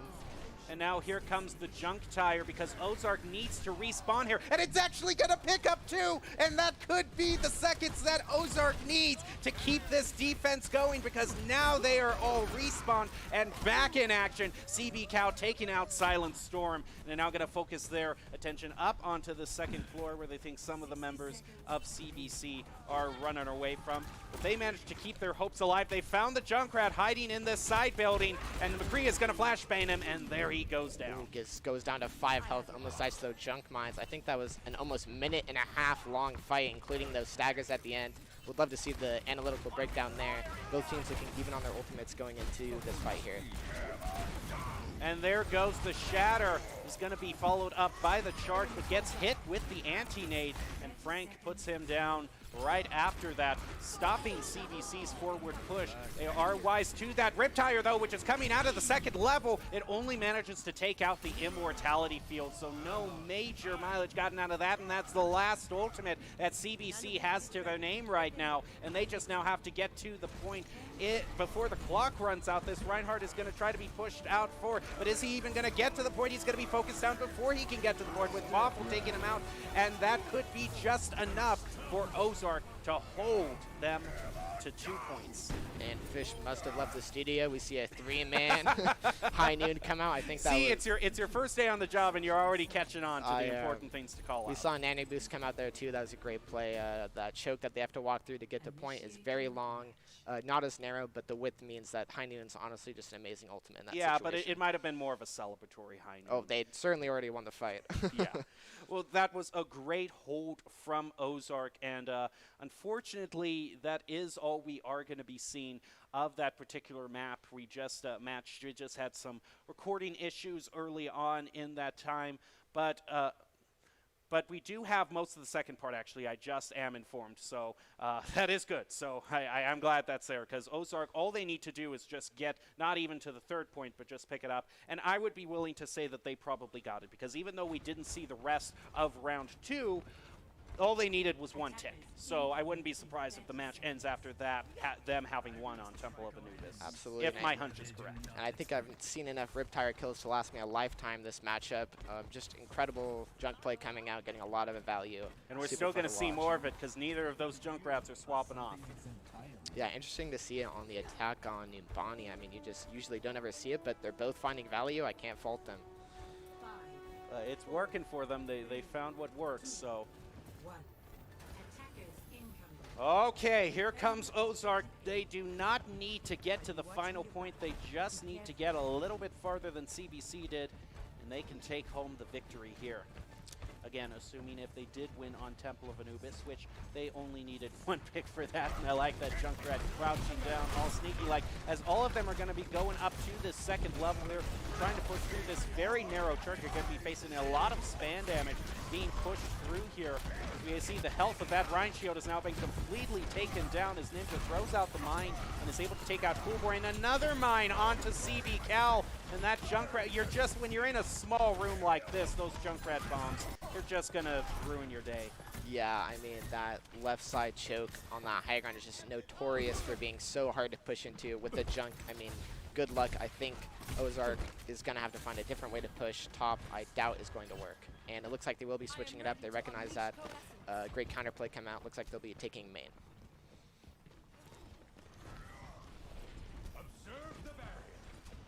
It's a little bit of a split here, as both of their tanks are split up, taking different routes. We do see Coalescence coming out here from the Moira, and is going to be pushing through and taking out Silent Storm. Now, Zero was eliminated in the Battle of the Junkrats, but Waffle making that up with the orb onto September, taking him out. Holy Pro answers with the turret and a Riptire is going to try to keep things even between Ozark and CBC, as CB Cal managed to get an elimination there as well. But it is going to be enough for Ozark to get at least 2 ticks. Again, a trade there in eliminations between Hunter Boy and Magic. And now Immortality Field thrown down, quickly taken out as CBC pushes back onto the point. Wolfie King focused down by 0 and taken out. CB Cal now taking out Silent Storm, but that Symmetra turret, Holy Bro is still trying to even things out for CBC, as well as the Junkrat getting rid as Waffle. You see Frank here getting stunned there, and is down very low on health, but now is starting to heal back up again as Cal and Frank are taken out by this Junkrat again. This Junkrat on the defense. An amazing recontest by CBC there, put in super well, set up their Junkrat for success, get those early picks. And we see just how powerful Junkrat can be in these brawly team fights where the team just can't quite keep track of him. We see Zero coming up close to another tire. I'm interested to see how they play around that. But still, Ozark did manage to get 2 ticks, which in terms of a push, you know, managing to get some ticks is definitely a lot better than just being held completely. So now they only need to get 1 more tick on that point to get that payload moving. They do have the Genji Blade available to them now. Their Riptire is going to be online, as well as the Coalescence and the Nano Boost. So now they have the Nano Blade combo to use, which could be a big win condition for them. All they got to do is get set up. Here it goes. It's going to be coming out with the Nano Blade. Now, how many can they pick up as the Genji tries to be diving into this backline? They are going to just find to be escaping from. He's not going to find anyone. All he's going to find is the Junkrat, who is staying still anyway because of the Riptire, which is going to take out 1. So it's a trade 1 for 1. So that is not the mileage you want to find out of a Nano Blade. Definitely not an investment of 2 ultimates. The fight will go on though. Oh, that Shatter! Followed up by the Flame Strike is going to take out 2 from Ozark. And he picks up the Genji 2 on the charge. That is going to keep CBC struggling to keep the point. Actually, no, not struggling. It's going to keep Ozark struggling to keep the point. Wolfie King, what a play. I mean, that's just peak Reinhardt right there. That'll secure them the point, I imagine. A double shatter onto an ulting Moira, gets another pin onto the Genji. Great play. So that, unfortunately, again, because of, you know, just kind of the recording errors, I'm not quite sure where either team is right now. But I have to hand it to both of them. They're managing to make great plays. I can't say if you're a Junkrat fan, this is your lucky day, because Junkrat's just been paying off in spades. Managing to stop what looked like, if it wasn't a full team shatter, it was probably a 5 or 4 person team shatter. And then no follow-up because the Reinhardt was stuck in the door, having walked into the Junkrat trap. Incredible Junkrat traps coming out.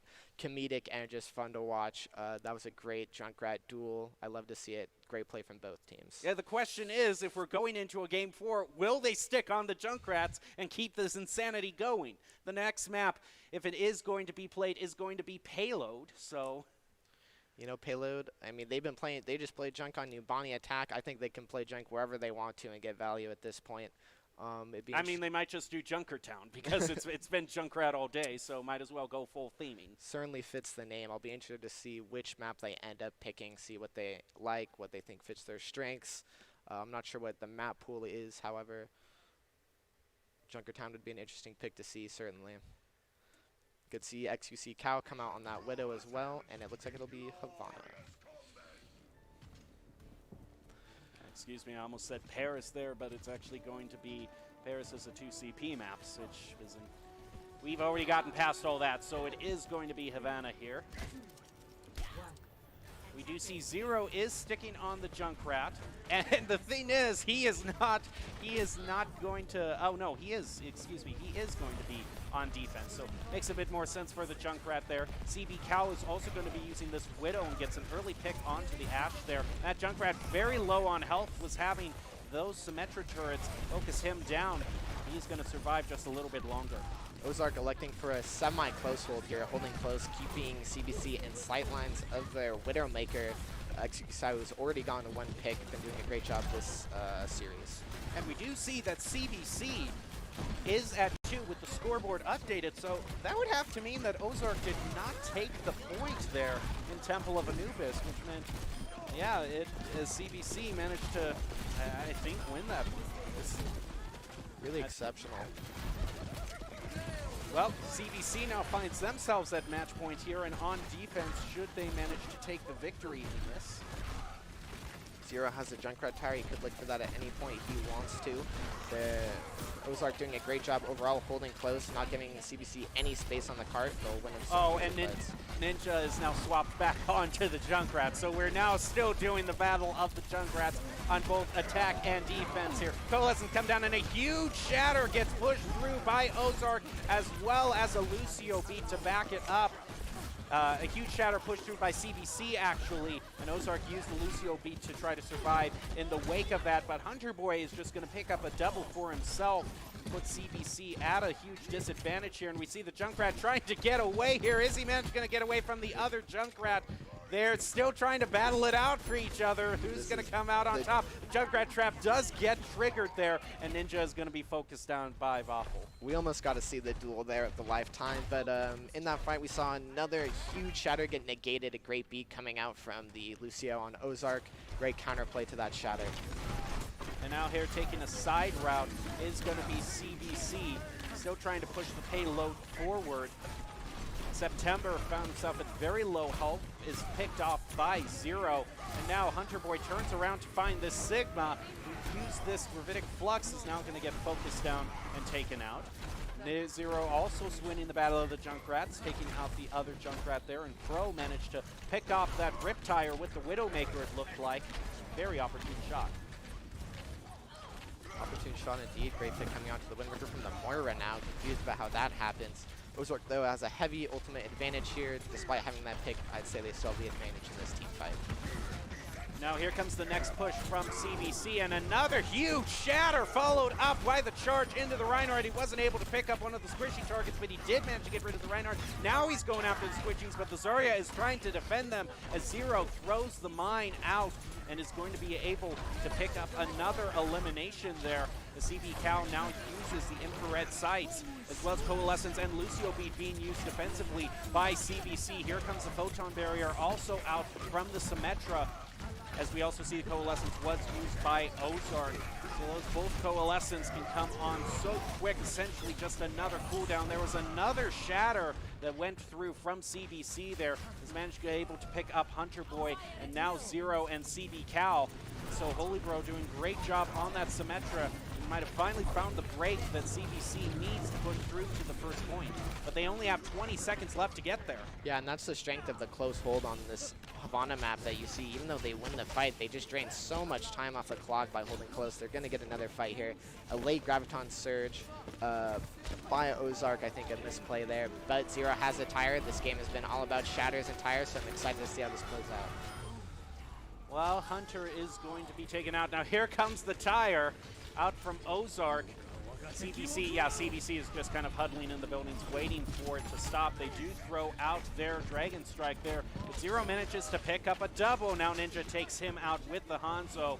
That's going to be just enough for them to get to the first checkpoint and now go on to part 2. And honestly, a bit of a C9 coming out there. That was a very close fight, very winnable. Ends up going down early. Zero didn't end up getting a kill with Riptire. Finds 2, though. Still an exceptional play. And Ozark, despite losing the point, will get to hold close here, it looks like.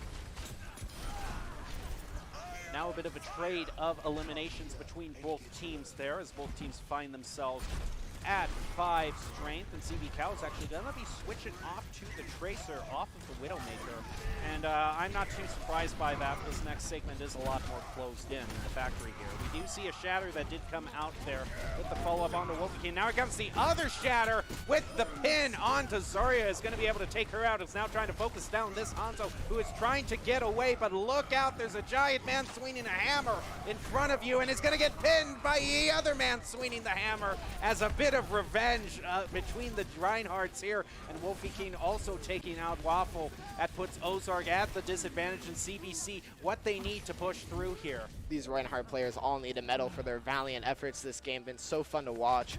so interesting. And that close hold, while strong, it buys them some time, kind of messes up the second point or traditional second point defense that you would see here. That strong high ground, they're not going to have control of that now. CBC on the attack should be looking to take that high ground away from them and capitalize on that advantage. We'll see the Hanzo is doing just that. Now the Hanzo is going on top of these distilling tanks. They're trying to get a nice angle there. Onto a lot of members is going to actually use the Dragon Strike, and all of them are crowded out in that narrow hallway, and CB Cow is not going to be able to escape from that. That puts Ozark as the disadvantage. We do see Coalescence is coming out, as well as the Photon Barrier and Riptire as well. They're all pressing Qs at the same time, and one of them manages to pick up 2 members of CBC and stop their forward push. Now CBC is trying to keep this alive. Ninja was able to get a pick onto Cool Boy there, but overall, Ozark finding the defense they needed by pressing all of their Qs. Such scrappy fights coming out, and Zero coming out with another massive tire into that Graviton Surge. It looks like it'll be a Shatter v Shatter matchup here for this last fight. Oh, 2 shatters right against each other, and a pin into that. That Reinhardt is going to be taken out by the Hanzo, who manages to get 2, but is answered back by 3 on the side of Ozark, and that's actually going to stop the first round immediately.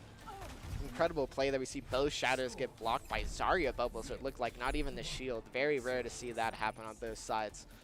Good play, though, coming out from Ozark. A good defense overall. We can see that aggression, that just constantly choosing to hold close. Even though CBC ends up winning some fights, their time bank just gets drawn down so much that they don't move the cart very much and get stuck on second point. So now Ozark, which is going to be going on to attack, has a chance to win the whole thing here, as we do see the scoreboard is updated, and actually it was Ozark who managed to get the victory there and go to 2 victories, which that makes a lot more sense to me, because I was thinking if Ozark didn't manage to get to the first point just like CBC did, not even get a tick on it, that would have resulted in a draw on Temple of Anubis, wouldn't it? So there was no way that CBC could have gotten 2 victories there. So that makes a lot more sense. So that means if we're just kind of logically trying to deduce this, then I would say that Ozark got the first 2 victories on Ilios and Temple of Anubis, because that was the only other one they could have gotten a point on. And then CBC got their victory on Numbani. And the mystery is solved. Very well done. And moving forward, we'll get to see, I believe, CBC on the defense and Ozark on the attack here. I'm interested to see this Junkrat matchup and Reinhardt matchup continue. I think that's the 2 really strong storylines we're seeing in this match, is just those shatters and those tires coming out. And I do wonder if we will see CBC trying to see how well they do on a Widow here, just because of that huge sightline down the first part of the map. But it might be swapped off as soon as the second point is, the first checkpoint is reached, because that Rem Factory is just so much more closed off. Yeah, well, it looks like we'll see a Junk and Sim coming up from CBC on the defense. Very spammy. An early pick from Zero, though, is just going to negate that advantage.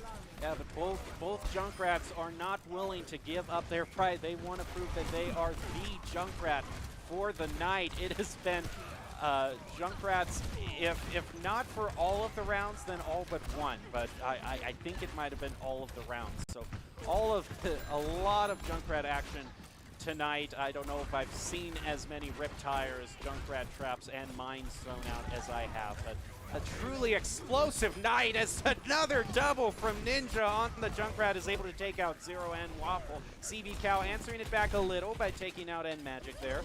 And now it's going to actually be revived, putting CBC back at full strength, giving them a little bit more for this defense here. The mine is thrown out into that Rhine shield, taking it down. Yeah, and we just see these Junkrat players continue to do the utmost value. Ninja coming up on that tire almost had to Oh, it's caught in the trap too! That Zarya was caught in the Junkrat trap, but before it could be capitalized on, CB Cow took out Ninja, and Frank is Cool also took out Silent Storm. So, wow, Ozark still managing to find what they need to push through. Lucio be given the remaining members some survivability. They managed to get to checkpoint 1. Yeah, and CBC kind of manages to win a fight and all that, but they end up giving up so much space that they won't get a second fight here, and that's going to be a big disadvantage going into second. These late staggers too aren't going to let them set up appropriately on the high ground. CBC, the remaining members need to back out right now, reset. They're going to have some good ultimates coming in as long as they do that. now Ozark does not need to get to the second checkpoint. They need to get just a little bit before that. And we do hear Riptire coming out. He's going to find him, though. Even though that Riptire takes out Double, he's going to find him and now go up against the Mercy, who went up there to try to revive him. But that Junkrat is going to focus her back down to ground level. And now the Shatter is going to come on and take out Silent Storm. She does manage to get her res off and reviving Silent Storm. But Ozark is at such an advantage here. I don't know if it will make that big of a difference, as we do see a battle here between the Baptiste and the McCree trying to get the click on that head there. We do see Frank now on the Zarya, has the Graviton Surge available. CBC is down with their Mercy not available to them. The Mercy now does respawn. They're getting closer to that point that they need to win this. Yeah, very scrappy, elongated fight coming out. They're going to use the Graviton and the Tire here. They want to win it right now, and it looks like they will. So few members remaining of CBC. This should be an easy cleanup, 3-person cap. Yeah, they'd already focused down everybody there, so the Riptire was just not necessarily needed. Now they just need anyone to touch the point. It is a race against time, but are they going to be fast enough? They are not, and that's going to allow Ozark to get the victory that they need to take this overall match. That's going to put them at 3-2 for the overall standing. So a great victory for Ozark. CBC managed to fight back, making it a very competitive game. These two teams entered with the same amount of victories and losses, so overall a great fight between both of them.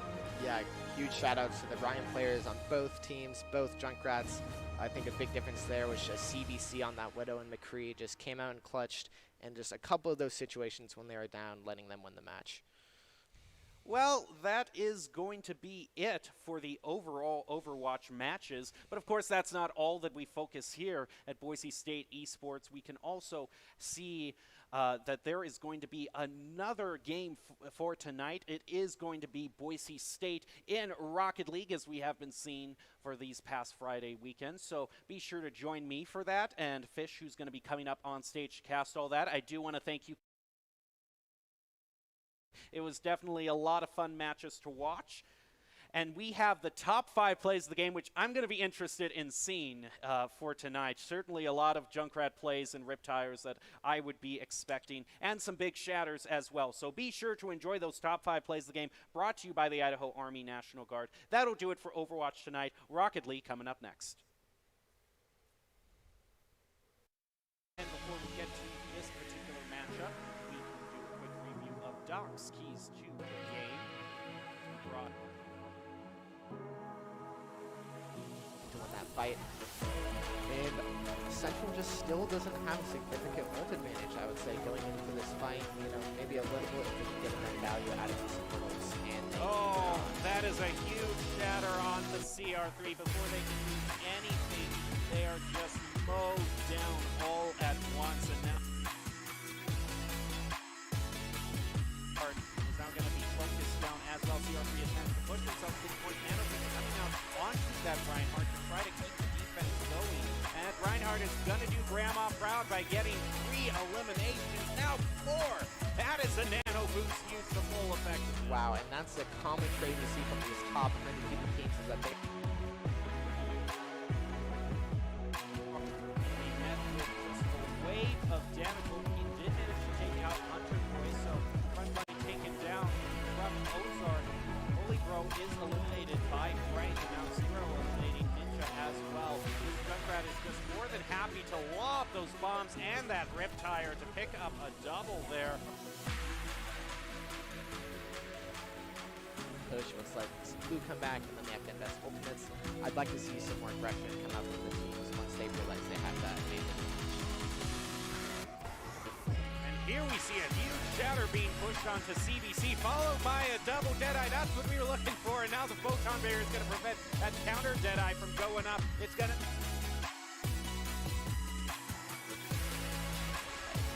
They are having 2 ultimates coming just online right now. We do see at Genki Blade, and it is going to actually be used by Big AD. It's going to take out Deadly Mouse and Ducky, as well as the back line too. And a Hoover, can he find Manic? He might want to try. No team.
keep running, but your legs are standing still. It's like you're stuck in a nightmare, but you keep doing it for the thrill. Well, this is reality, you only live it once, so wake up from your dream. But just for tonight, let the lines get blurred, let your thoughts be free, let your thoughts be free. Out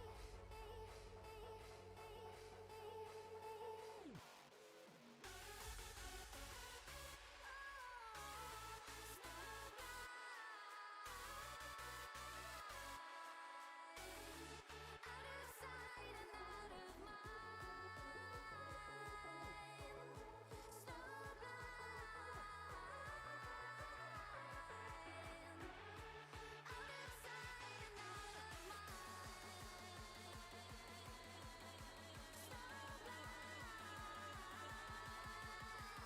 sight and out of mind. Snow blind. Out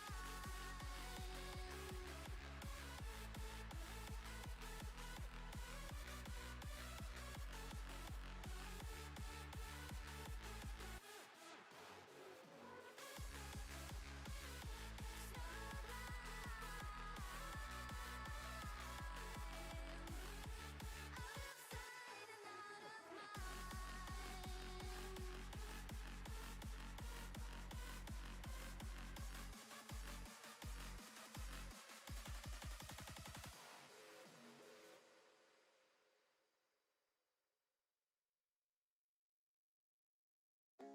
sight and out of mind. Snow blind. Out of sight and out of I'm stuck inside of these walls with you. I don't recognize who I've turned into.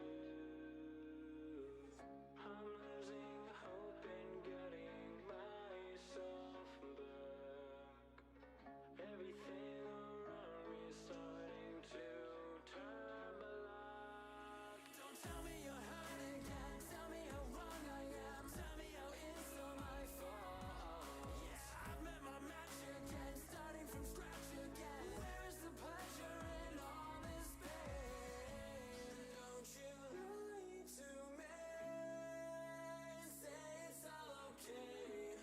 When it feels like I'm drowning, I hate to say goodbye, but it's time to go. All I need is, all I need is, all I need.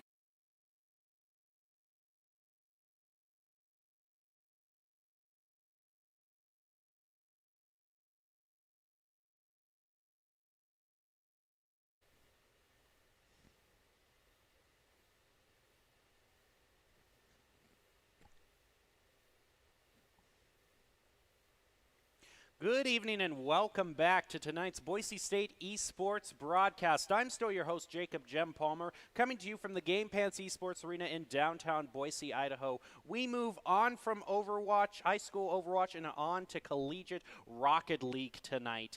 And joining me to help call all the Rocket League action is Michael Fish. Fish, it's great to have you with us. And it has been quite a story to tell with the Broncos thus far because, especially in a lot of NECC matches, which we have been covering, for the Broncos, it's been a tale of successes and a tale of failures. But as we enter into the postseason, we have, kind of a slate wiped clean, so to speak, and a newly reinvigorated blue team with their new player Instinct, who has been making quite a name for himself. Yeah, last week in the NECC, Instinct named the Player of the Week for Boise State, as you mentioned. No NECC tonight. We're transitioning over into the CRL qualifiers, your big name tournament for Rocket League. If you want to be a big name in collegiate Rocket League, you have to make this tournament. Boise State has had some unfortunate struggles qualifying over the past few years. They're trying to get it done, and now with Instinct in tow, fresh off his player of the week, this might be the best time for Boise State to get that qualification they've been looking for. Yeah, this could be the start of the redemption for what has been a long season for the Blue Squad thus far. So this newly reinvigorated Blue Squad, which has been doing a good job over the past few weeks in terms of NECC and fighting to get into to be above the cut line in respects to that tournament, is starting brand new here in CRL as we start into the qualifying matches. So you can see right here, this first match is going to be Boise State versus Colorado State, which, you can attest, Fish, in terms of big tournaments, Colorado State definitely a sore spot for Boise State in regards to what's recently happened in League of Legends.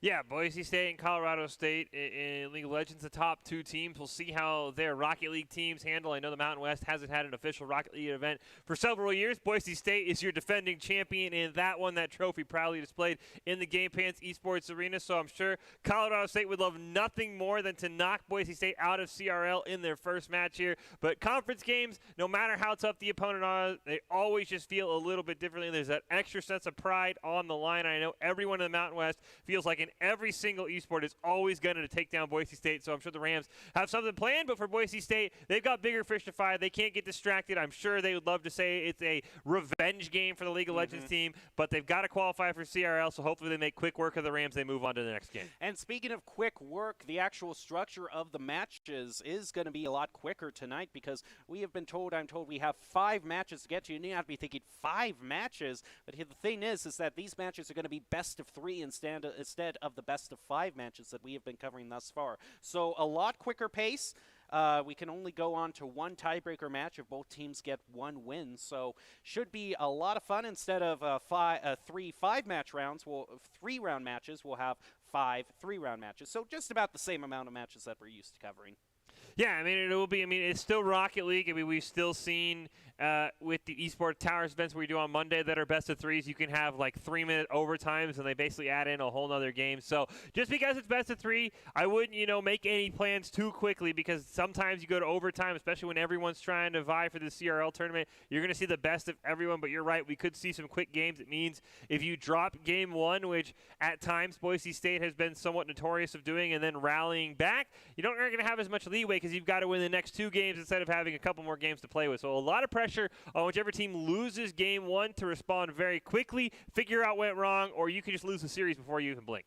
Well, before we get into the match tonight, we have Doc's keys to the game, which in Rocket League tonight is going to be to play fast with lots of exclamation points, so you know it's a very serious topic. Maintain side control, confident callouts, and lay those demos. Those Doc's keys to the game brought to you by Count Identity Trust Global Network, which delivers real-time fraud protection, account protection, and enables personalized customer experiences for more than 9,000 leading brands and payment providers. Quick and accurate identity trust decisions. Count.com for more information. And as we get ready to start this first match, we want to remind all of you on Twitch to support your team and celebrate your successes, but be respectful to the other team as well.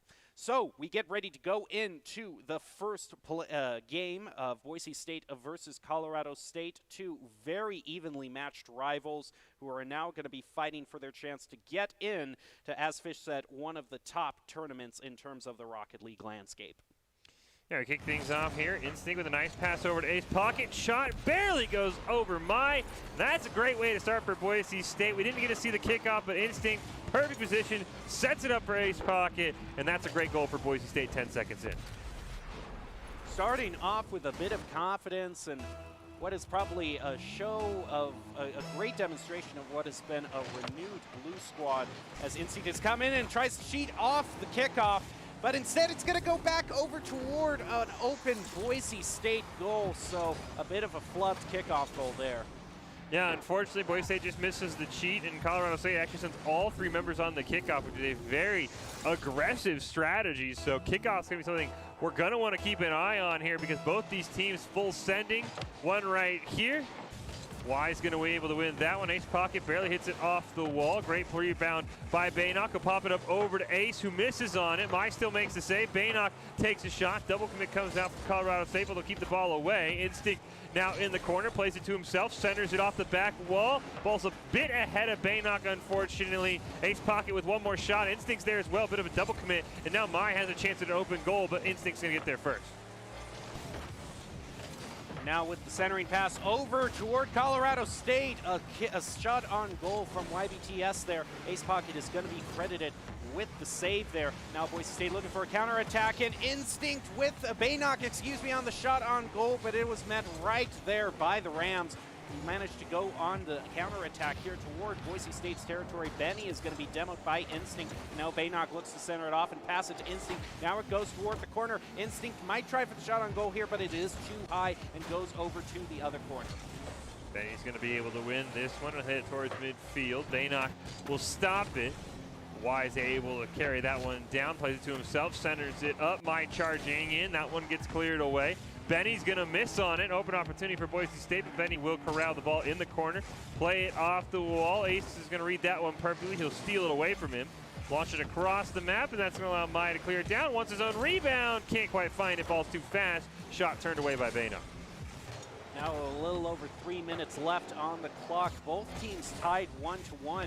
Boise State is now making the play for the other goal here, and they have an opportunity as Benny raced it toward the back post there to mount some sort of defense. No shot on goal for Boise State. Now YBTS trying to push it toward Boise State's goal. It gets redirected off toward Baynock in the corner. Now Instinct rotates in to find the clear. It's going to go up and high toward the Rams' goal, and Mai knocks it off toward the corner. Now Ace Pocket comes in, is looking to center it up for a teammate, and just off the left post there. That almost was an angle where it could have gone in. Now sticky situation for Instinct there. Manages to rush back and stop a goal from being scored. Ooh, shot from YBTS just barely ricochets in right off the crossbar, unfortunately.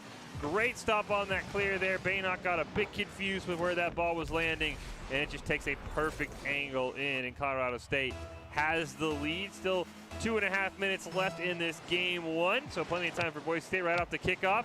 Ooh, YBTS is going to cheat that one up, but Instinct in the perfect position. Double commit comes out from Colorado State. Centered in front of the Boise State net, but Baynock will play that one away. Benny passes it down to Mai. Great shot there, and it's going to be turned away by YBTS down in the corner. I spoke too soon there, Fish, before that goal there, so I thought Instinct had already cleared it away. But the Broncos can dust themselves off and try to equalize it again, but a shot there from Benny, and the follow-up from Mai is going to find it. Yeah, just a really good offensive series there for Colorado State. They get a shot there. It's sort of double committed, as you see Instinct went for it. Ace was back in the goal as well, and that ball just barely flies over the head of Ace Pocket. And I like what Colorado State's been doing on kickoffs. They've kind of neutralized Boise State's standard aggressiveness. This time Baynock's going to win this one clearly. Mai, though, clears it over into the corner with a great pass to Benny. Instinct's going to read that one clearly. He'll end up bailing on it. Ace Pocket tries to challenge, can't quite find it. Instinct does clear it away. He's got a couple men to beat. He'll pass it towards midfield. No one from Boise State was ready for that pass, though. YBTS is going to be able to steal it. He can't find a follow-up shot. Great stop there by Ace Pocket. Mai's got one more. Ball barely over Baynock, just to the right of that. Follow-up, though, right above him, and Benny's made this a 4-1 game. A huge rally from the Rams indeed, right where you want it, up and to the left corner right after Baynock had fallen down. Could not recover and save it. Very hard to save in that general area of the goal. Now Colorado State, with a bunch of goals in a row, has managed to come back into a dominant lead, but quick off the kickoff there, it looked like it might have been a goal, but Benny came in there, stopped it from trickling in there, but here comes Ace Pocket, misses in midair, and that's going to leave Boise State's goal open as Baynock has to rush back, play some defense. Now Instinct rotates in, but Mai keeps it alive for the Rams, and now it's trying to center it up, but Ace Pocket pushes it over toward Baynock. Now Baynock tries to find the clear, and Boise State is going to clear it. No, they're not, as the counterattack comes through for the Rams, and a shot on goal there was stopped by Instinct. Follow up by YBTS is going to find it for goal 5. Yeah, unfortunately for Boise State, Instinct's going to lose the handle on that ball just like it was a greased pig. It cannot keep clearing it down the field. YBTS capitalizes, and Boise State's chances at a comeback here looking very grim, but they still have a pair of games after this one on the kickoff. Instinct wins that one, but Mai blocks it perfectly. Baynock can't quite find a shot on goal. Instinct will take one. Mai will redirect it, though, with a savior for his team. 1 minute left. Instinct's trying to keep it alive. Gets the pass down to Baynock. Shot on goal. Oh, huge save by YBTS. Get Ace Pocket, keep it alive for Boise State. One hit off the wall. Can't get the follow-up. YBTS barely is going to be Instinct to that one, and he'll clear it away. Baynock now contesting with Mai. Ace Pocket now comes in to find the clear. It's going to be going with Benny. Gets the better of that one. Now in comes YBTS with the pass over to Benny. Who tries to redirect, misses it actually in midair. So now it is centered in the field. Instinct comes in to find the clear over where Mai looks to stop it. But now here comes Baynock. Has managed to push it up the field. Now he's going to try to center it for Bronco to come in. Ace Pocket misses in midair there. Now Instinct comes in to get control of the ball. Pass over to Baynock, who finds the goal. 12 seconds left, probably not going to make a difference, but a nice goal nonetheless. Yeah, good for Boise State to try and start figuring out how they can score on Colorado State. Good of a double commit came out. The Rams have gotten away with some of those double commits earlier in this game, making saves. So nice for Baynock to score on that one. 12 seconds left. Highly unlikely Boise State's going to have enough time to score maybe even one more goal, let alone 3. 10 seconds left. Ace Pocket hits it off the back wall, and I'll eat my words, but I still think time, unfortunately, not on the Broncos side. It would have to go in directly after the kickoff here for the Broncos to still have a chance, but nice shot there for Ace Pocket. Yeah, it was a great little shot there in the corner. Kickoff starting to trend back in Boise State's favor, but as you said, Jem, they're going to have to score right here, and that hit probably dooms any chance they had. We'll see if either team wants to have any sort of after-time shenanigans as the ball gets kept alive in the corner by Mai. Ace Pocket's going to clear it down. He's got Instinct waiting there. Oh, huge save by Benny in the goal. One more chance for Baynock on the double tap, and the ball was going in, but good news for Boise State, at least that would have not mattered because it still would have been a 5-4 game, so Colorado State will claim game 1. But Boise State managing to, even it up there. They found a bit of life, so it is still not over to them. They have one more chance here. They got to tie this up and then push it to the game 3. Again, this is a qualifying match for the CRL, which Boise State has really been focused on to try to get into this tournament for this year, if I'm not mistaken, Fish. Yeah, it is, it's your NCAA tournament. It's your CLOL tournament that the League of Legends team's qualified for. It's your TESPA tournament that the Overwatch team is qualified for. It is the big one for collegiate Rocket League, and it's something that if you want to maintain your status as a high-level program like Boise State Rocket League has, you've got to be able to get into CRL. So these next 2 games are paramount, and that's not how you want to start. We join as YBTS puts the first one on the board for Colorado State. Yeah, these kickoff goals here, you see Instinct contesting with Mai, and then it left the goal wide open with Ace Pocket rushing in, but just a little bit too late there. But Boise State started off with an early kickoff goal, in which Colorado State managed to come from behind with a rally of goals. So I wouldn't count Boise State out, especially as they get the better of that kickoff there. Now Mai is looking for the clear, is able to play it over Instinct. Now Ace Pocket with the pass over to Baynock. It might try to get a shot on goal. It is just a little bit too high and gets pushed off to the side. Now YBTS looking for the clear. Instinct rotates back, pick up the boost in the corner. Now pass over to Baynock, who's going to dribble it up the field. Now back over to Instinct, who has to get over YBTS for the goal here. And now here comes Ace Pocket again. YBTS still defending Mai and Benny, both in the goal to try to stop it. Yeah, Boise State double committed on that one. Shot from across midfield, and I've done some Googling. That's actually May from the Avatar series, so our apologies on that one. I saw the Avatar that was May, and I was like, that must be May instead of Mai. So I'm sorry if you're an Avatar fan, May. We'll correct on that one, but a great goal there. And Boise State, unfortunately, double commit on the offensive end turns into a goal against them. May's going to win that kickoff quite cleanly. Instinct, though, will launch it right back towards the other side. Bit of a double commit. Ball bounces over Benny. May will eventually get that demo. Is chasing down Instinct. Ace Pocket plops it up. Baynock recenters it. Can he play it himself? Yes, he can, but Benny's going to turn that one away. Instinct wants to keep it alive. He'll pinch it around in the corner. YBTS looking for one clear. Gets it. Pass down to Benny. Can't quite find the give and go, though, and Boise State should be able to get it clear. Now Baynock is going to be trying to push it up the field where Benny is. YBTS with the pass over to Benny, who's now going to try to push it toward the goal. It's just a little bit too far up and to the left. Now comes Baynock and contesting with May there. Not going to try to find it. A little pop off the roof there. Ball still staying in Boise State's territory as they look for the clear. Now Instinct is able to find it, push it back over to where May is waiting. Oh, nice play there for Baynock trying to set up Instinct, but Benny barely clears that one away. Great pass over to YBTS. He's able to clear it away. Benny takes one more shot. Baynock will just pop it up in the air. Ace Pocket will then launch it away from his own goal. May puts it down in the corner, trying to find another shot there, but he'll miss under, drive right underneath the ball. Baynock looking for a clear. Benny denies that, shoots it off the backboard. Attempt for May here. Spiked into the ground by Ace Pocket. Instinct barely gets the clear. Benny misses on it. Demolition comes out onto Instinct. Boise State's got to be careful, so Baynock will just clear it over to the other side of the map. Now we're getting close to halftime with about 2 minutes 45 seconds left. Colorado State still maintaining their 2-0 lead, which almost became a 3-0. Baynock with a nice save right there. He's now going to go back in the air. He's going to ground it toward where Instinct was, but Instinct got demoed. Now in comes Benny. Baynock ducking that away from him is going to stop that pass from going through. And now here comes Ace Pocket. Is going to center it up. A double commit there from Colorado State, but they don't seem to be paying too much for their double commits thus far. Boise State now needs to try to find their goal. And oh, a great shot there by Baynock onto the goal, but a great save there by Benny. And Boise State's going to need someone in that goal to start bumping around May and Benny, because Colorado State has been content to just put two goalies in the back of the net and make it so hard for Boise State to find space. As May is going to pass it down to YBTS. He'll try and redirect it on net. Just goes a little bit wide, though. Instinct now in the corner, plays it around a pair. He's looking for a centering pass to Baynock. He'll play it off the backboard, takes a bit of an awkward hop, goes right over Baynock, and YBTS is going to be able to clear that one away from Ace Pocket. May now tries to play it to himself. Ball's a bit too fast. Demolition's coming out from both sides. Shot from Instinct, though. Oh, right in front of Ace Pocket. The ball just took a very poor hop, and that allowed Colorado State to get the stop. Another demo onto Baynock from Benny. Now Instinct is going to try to get it. That would have gone into the goal there, but a bit of deflect there from the Rams. Now another demo onto Benny. Both teams getting quite chippy with each other. And now here comes Instinct with the shot. It's just a little bit too far to the right and isn't going to find it.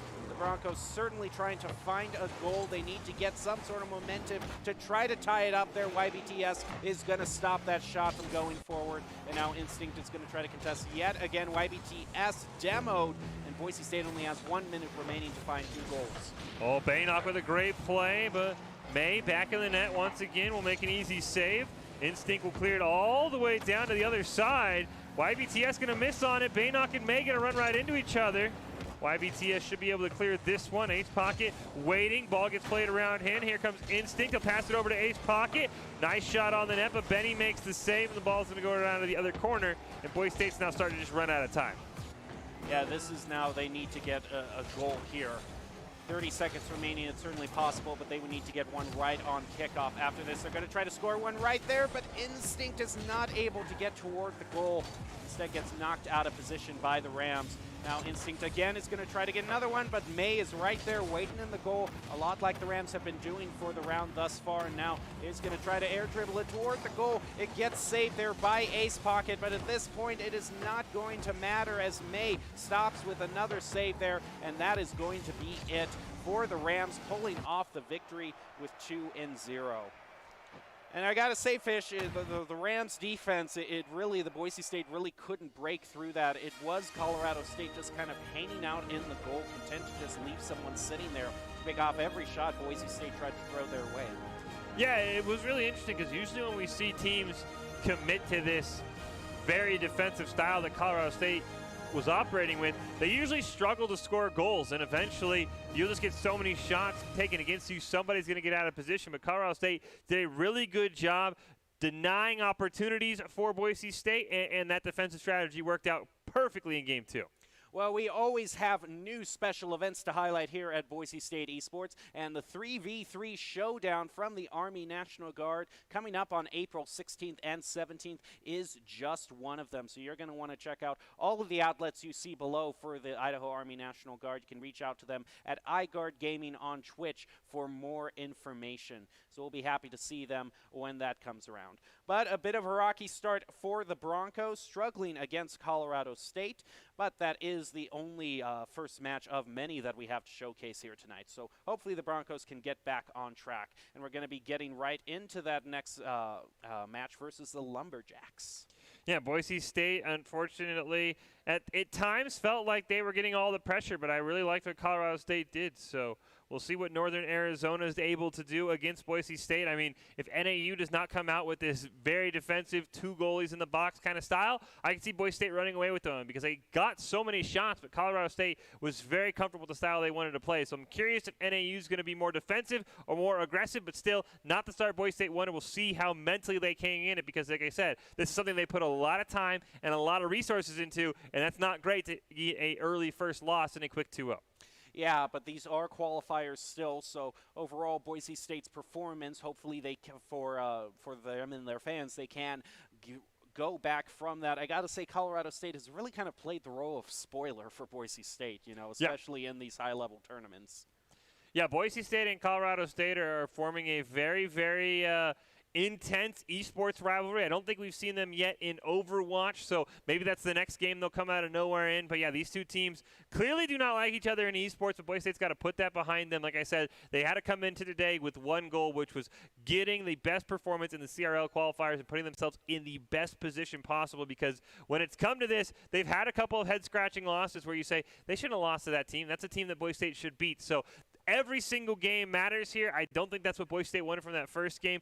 I wasn't expecting it, but CSU came out with a fantastic team. We'll see what NAU does, but I mean, you have to play these 5 games back to back to back. This could easily get away from you if Boise State does not keep their mental in check. Well, we'll see how well they do as we head into game 2 of the night. And a nice kickoff there is going to go in the Broncos' favor, trying for a quick goal there, but CBDN is the one to stop that right there. Now Broncos now looking to find a clear again. Instinct pushing towards the goal, and Stylen is going to be the one with the save there. Yeah, great save, but Boise State wants to keep the pressure on. Baynock's going to wrap it around in the corner. Caden's going to be able to stop that one. Instinct plays it around, but a great job there by Slighton. Now we're going to see set up for Baynock there. Oh, Instinct, is he in the rotational spot? No, now he sees his opportunity. Takes a shot. It's a bit wide. Ace Pocket going to just man-mode that one in. He'll barely roll it in if Boise State gets the first goal of this game. That's exactly how the Broncos want to start this one off. You can see Stylon and Jizzle there both in the goal, kind of that 2-goal setup that we saw there, but not working out for Northern Arizona. Actually, JT Izzle and a very aggressive shot off the kickoff there is not going to be found there by Northern Arizona as the Broncos are looking to recover here with a clear. Well, Baynock can't quite find it. Now there's an opportunity. Slighton's going to be able to hit it towards that midfield stripe. Instinct plays it alive. Looks like Boise State's going to retreat. Caden gets a nice clear. Ace Pocket will pass it over to Baynock. Jay Tizzle going to be able to challenge that one, though. Now he's looking for a center pass to Slighton. Gets intercepted by Instinct. Instinct's going to try and pass it down to Baynock. Bit of a miscommunication. They both bailed on the ball, thinking the other one was going to go for it. Caden's going to send it up. Baynock will say thank you very much. He'll steal that one away. Ace Pocket tried to dunk it on the net. Couldn't quite find it. Instinct setting up. Baynock now just turned away at the last second. Boise State with all the offensive pressure. Ace barely plays it around. Caden, open net. Nobody from Northern Arizona knows where the ball is. Slighton makes one save. Baynock can't force it in, and Northern Arizona gets lucky. Now they have a chance on net. They have a chance, but I have to wonder how long it will be, as Boise State has been pretty good at finding clears thus far. Instinct picks up some boost and plays it over. Jay Tizzle there is able to find a clear and might actually turn into a goal. It does. Yeah, I think we'll see in this replay here that the goalie for Northern Arizona was kind of banking on a pass there. Yeah, I think they thought it was going to be a pass to Baynock, so he gets kind of caught there. Didn't make a decision. Great shot by Instinct. This is exactly what Boise State needed. A quick response after that loss to Colorado State. Kickoff here. Ooh, they tried to be a little bit cheeky. They're going to throw that one all the way down to their corner. Great win by Jay Tizzle, but Baynock will knock him out of the way. Plays that one around Caden with a perfect pass to Instinct. They're both going to go for it once again. These double commits for Boise State have been very concerning on the offensive end. Ace Pocket's going to stop this one. Slighton's going to play it around him, but Instinct should be able to find a clear. Can he get around Jay Tizzle? He's not able to, and Baynock's just going to pop it up in the air. Now here comes Ace Pocket, is going to be contesting with Jay Tizzle. It goes over to, actually Ace Pocket, over to Baynock. Now back to Ace Pocket. It's going to go off the backboard there. Follow-up by Instinct is not going to quite find it. But just look at the shots on goal for this round thus far, Fish. You see 6 shots on goals for the Broncos, none by Northern Arizona. And this is kind of what I talked about. I thought Boise State had great offensive pressures. Baynock's going to try and set something up off that back wall. Ace will spike it down just a little bit to the left of the net. Double commit does come out from NAU. The Broncos were the better offensive team against Colorado State. It was just that very aggressive defensive styles. Baynock hits off the post. It kept Colorado State in the game. NAU has not had that style. Now Caden's going to get a chance here. He'll clear it down. Ace is going to go for it. Can't quite find it. Instinct, though, will stop that one in the corner. Pop it back up towards midfield. A couple of misses on it allows Jay Tizzle right in front of the net to corral it, but he can't find a good shot on goal. Now Boise State, here comes Stylen in, tries to center it up, but the Broncos stop, and CBD and Instinct there meeting right in midair at the same time. Now it rotates in Ace pocket, pushes it back over toward Lumberjacks territory. Now here comes Instinct in the corner. He's going to pick up the corner boost, and Stylen is going to take it away from him. Shot on goal there first for the Lumberjacks from Jay Tizzle. It is not going to turn into one. The Broncos still maintain a 2-goal lead. There's a great air dribble toward the goal, and that is a great show of skill from Stylen. Yeah, really good play here. He's going to just corral it near that midfield. Ace pocket misses on it. Baynock can't quite get to it. And Instinct in the corner, just not able to rotate into the goal in time. As you mentioned, a great aerial play there. And now Northern Arizona back within one. Only a minute 20 left, though. That kickoff ricochets over into the corner. Caden's able to corral it, though. But Instinct's going to steal it away from him. He's trying for a pass. Baynock gets it. It's going to go wide of the net, but a miss there by Northern Arizona gives Baynock the free follow-up, and that's a huge misplay that gives Boise State their 2-goal lead back. Yeah, it looks actually like Silton there, not Stylen, I apologize, is going to be, doesn't quite get the clear that he was looking for. It's played right above the Lumberjacks in for goal number 3. Now here comes the next kickoff. Ball is going to be pinched off to the side there. Baynock comes up the wall, centers it up for Ace pocket. Instinct waiting down below. Is now going to be trying to contest with the ball with CBDN. They both go into the corner. Instinct manages to pick up the 100th boost. Silton is now demoed, putting Boise State at a little bit of advantage for a few seconds anyways. Now here comes Baynock over to Ace pocket, who actually misses, so the ball is going to continue up into the corner. And the shot is going to go right off and is going to be deflected by the Lumberjacks. Jay Tizzle trying to carry it down. Baynock looking for that insurance goal. He'll wrap it around perfectly, but a great save there by Caden. And now he's going to clear it down towards that midfield line, play it himself on the net with 30 seconds left. He'll end up bailing on it. His Instinct's looking for a clearance. Slayton's going to be able to come in, try and take a shot, but Slayton can't find anything. Baynock now in the corner, can't get it around Caden. He's trying to set something up for a teammate. Instinct will have none of that. He'll pass it over to Baynock on the give and go. Executed perfectly, but Slayton's going to be able to make a great save there. Keep NAU somewhat in it. Just 10 seconds left now. Pass back. Instinct with a shot. That one will slow roll in, and Boise State gets their 4-1 lead, and that should be game 1. That should be game 1 for them, and the Broncos coming back very forcefully in this match. Just going to have a few seconds left after this goal. It's not really going to make a difference for either team here. I don't think Boise State, necessarily in the position that they're in here, would try to showboat for another goal, and it's going to go down and hit the ground, ending the match, putting the Broncos with the victory, and only one more to beat the Lumberjacks. Yeah, Boise State came out on fire. NAU's defense was not anywhere near the level from we saw from Colorado State, and I think that's going to be something they've got to figure out in a heartbeat here, because Boise State got all of the offensive pressure for a majority of that game. NAU took them about 2.5 minutes to even get their first shot on the enemy goals. So for NAU, they've got to get better at shoring up those defensive mistakes, and Boise State could add 3 or 4 more goals in. We've seen Instinct and Baynock have quite a bit of miscommunication, multiple double commits. It cost them in that series against Colorado State, allowing a goal in. So they've got to be careful. They've got to work that out. But besides that, it was a great response game for Boise State coming off that loss to Colorado State.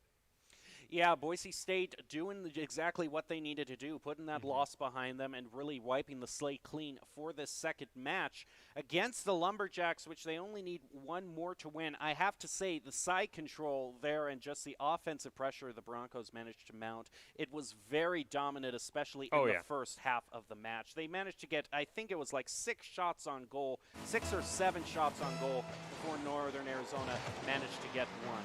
So if they can continue up that side pressure and control of the ball, then they can count on a victory here. But they still got to earn it as we head into game number 2. Jay Tizzle's going to hit that one off the backboard. Looks like it was an attempted center there from Instinct, but the ball got behind Baynock. Now Instinct will come charging in. Wanted to spike it off the wall, couldn't quite get the pinch he was looking for. Caden, though, with a very bad clear, allows Instinct to take a shot, just barely hits off the crossbar. But now Boise State's got to be careful. Caden in the corner, he'll hit it down. Instinct should be able to make a play on it, and he will. Jay Tizzle's waiting near midfield. He'll stop that one. Ace Pocket going to charge out of his goal. Looks like he wanted a pass over to Instinct. Didn't quite find it. He'll have to play it himself. Him and Jay Tizzle going to miss. Baynock will take a teardropper on the net, just wide. Instinct trying to set something up. He's got Baynock waiting near midfield. He'll just bail on it, but instead Baynock can't find the ball. And now Caden with a chance here. Ace Pocket stops him once. Caden takes a shot on open net. Hits off the crossbar. Jay Tizzle wasn't ready. Slayton's going to hit off the crossbar as well. And Boise State's got taking their lucky stars. That should have been a goal for NAU. Yeah, Lumberjacks starting out with a much more forceful start here. Boise State looking for a clear here. He's not going to find it there. In comes Baynock. Going to pass it over Ace Pocket. Needs to go back to collect a bit of boost and get ready to rotate in later. Here comes Instinct. Is going to center it up. Jay Tizzle in the center is going to try to ground it. In came Ace Pocket looking for the shot on goal there. The defense from the Lumberjacks is not going to allow it through for now. Yeah, NAU's had a couple of misplays that Boise State's not expecting, so the Broncos end up going for balls that NAU's missing. I'll see if Boise State's heart's getting a bit more aggressive here. Is Baynock going to take a shot? Slayton's going to be able to make the save. Can Instinct keep the ball alive? No, but Ace Pocket's going to wind up. Great pass to Baynock. Shot goes wide. Follow-up, no. Ball's too fast. So Ace is just going to have to hit it out of the way to prevent an own goal. Now Jay Tizzle came in right there, trying to get a shot on goal, not going to find it. Ball now grounded. It's going to be played around the Broncos toward what is an open goal there. Instinct was off to the corner, and Ace Pocket came rushing in there to save it. Now Ace Pocket's going to be looking for a clear as he contests with CBDN. He's going to play it around both of them, and now Silken is going to be the one to try to stop it and get it clear. But Baynock is going to keep it alive and find the first goal of the match. Yeah, great goal here by Baynock. Slayton's going to try and get it clear. Baynock just barely dunks it over him, and unfortunately Jay Tizzle was in the back of the net doing something. I don't think he expected a shot there, so that was just unfortunately an assumption from NAU that they had it clear. He was trying to whip around and couldn't quite find it. Kickoff barely goes onto the orange side. Ace Pocket gets that ball dunked over him. So Boise State's going to have to retreat. Baynock tries to pop it up over Caden, can't quite find it. Instinct will, though, with a great pass down to Baynock. They're looking for a centering, but Slayton's going to be able to read that one. Ace will bump him out of the way. Caden will miss on it, and Jay Tizzle's going to launch down in the corner where it gets volleyballed back to the blue side from Instinct. And now Silken goes trying to find the clear. Instead, going to be played around the corner by Ace Pocket. Jay Tizzle comes in there. Now here comes Baynock, is going to try to center it up for a teammate. CBDN comes in there. The Broncos are gradually through these contests making the ball over to the center, pushing the ball over to the center of the field. Jay Tizzle does get demoed here. Here comes a shot from Instinct, followed by Baynock, gonna score the second goal. Yeah, this is the Boise State we've seen for several years now. You get Ace Pocket, he sets it up for Instinct. Instinct sets it up for Baynock. All three members involved in that play. You see two members of NAU trying to hang out in the goal. When the ball is elevated like that, it can be incredibly hard for a goalie to make that play, and that's a good 2-0 lead that Boise State will want to have. Instinct gets the kickoff in perfect position. Jay Tizzle's going to challenge what would have been an open shot for Ace Pocket. He's going to put his own on net. It's a little bit wide. Caden wants to do the same, but the ball's going to ricochet to the right. Baynock now one man to beat. Can't get it over Slayton. Now the other is the follow-up wheel from Instinct. Jay Tizzle barely hits it back. Ace Pocket's going to find the opening in the goal, and Boise State's balloon this lead to 3. Now 3 goals was the amount that Colorado State, actually I think they rallied for 4 goals in the past match, so it isn't something that's impossible to overcome, but Northern Arizona definitely has their work cut out for them. As we head into the next kickoff here, ball is going to, Jay Tizzle's going to get the better of that one, but Ace Pocket is waiting back, cleared back over toward blue territory. Now here comes Baynock. Jay Tizzle trying to find the clear. Instinct. He's going to fight for it and stop it from heading toward the goal. Now ball's in the middle of the field. Silken doesn't quite get the touch that he wanted, and that's going to allow Baynock to push it, dribble it up the field. Now going to go play it around the corner. Jay Tizzle is looking for a clear, but it was CBDN who actually had to try to get a clear there. A little bit of a delay there in finding the clear for the Lumberjacks. Only 1 minute left. NAU wants a game 3. They're going to have to score very quickly here. Oh, they had an opportunity, but Ace Pocket, I think it was, made a great stop in front of the net. Instinct's now going to clear it down all the way to the other side, plays it to himself. Ball gets barely dunked over, and Baynock can't quite find it. Ace is going to miss on it. That's a wide open opportunity, and that ball is just going to go in. Silton's going to score and give NAU a chance, but Boise State with just a pair of misplays allowed that ball to go in from the other side of the field. Just pushed way too far up on the field there.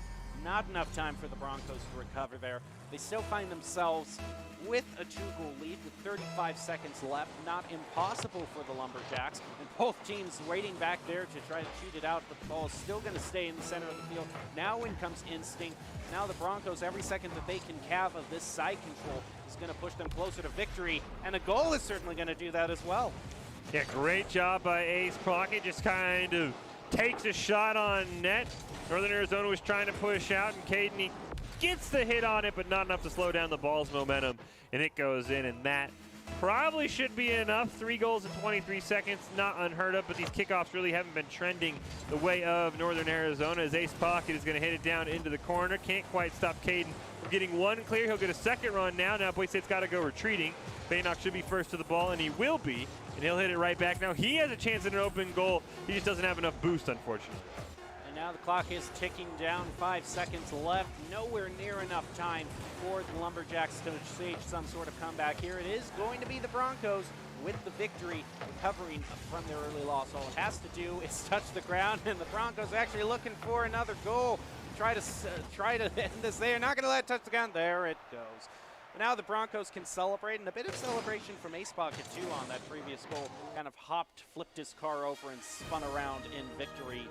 And that is going to be a victory for the Broncos in the CRL Open qualifier, 2-0, matching their loss for the day, and are continuing now all even up. Yeah, it was a really great response from Boise State. I think that the style that they played against Colorado State would work against the majority of teams, which is just be hyper aggressive on the offensive end. So they did that against NAU. They denied side control. They still are having a couple of these weird double commits, especially there. I mean, it didn't really matter, but towards the end, you saw Ace and Instinct actually run into each other when it looked like Boise State was trying to keep the ball alive. So that's something that I would want to keep track of. And then it just feels like, Boise State's just not having their best game. We saw Baynock miss on a couple balls that he usually gets. Ace Pocket missed on a couple balls. One resulted in just a free goal for NAU that he usually gets to. So Boise State's got to maybe take a little bit of a break, flash some water in their face, because they just feel a little bit sleepy right now. They did come away with the win, but they've got to make sure they don't drop a game to a team that they don't want to lose to here in the CRL qualifiers. So maybe just wake up a little bit more, because it feels like they're kind of going through the motions in that one against NAU. Well, we'll see if they wake up. A break might just be what they need, and a break is what we'll take right now. So we'll see if the Broncos can come alive in these remaining CRL Open qualifier matches after this.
Welcome back to tonight's coverage of Boise State in the CRL Rocket League Open Qualifier.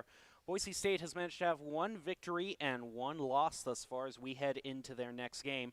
I'm still your host, Jacob Gem Mountain Palmer, joined by Michael Fish Fisher. And Fish, this, we have been informed, is a double elimination format. So the Broncos walking a bit of a tightrope as they go into this third match, as one more loss will end their journey in this Open Qualifier.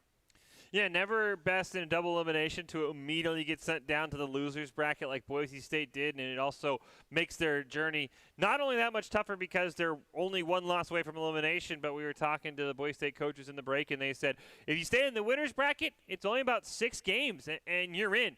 If you go down to losers, it's about 9 or 10 because they only take 2 teams out of the CRL Open Qualifier into the CRL. So Boise State not only has only one loss left to play with, they now made their journey about 3 or 4 games longer. So we'll see how they're able to respond here in their next matchup. But Boise State just potentially 2 games away from elimination, and that's not something they want to have.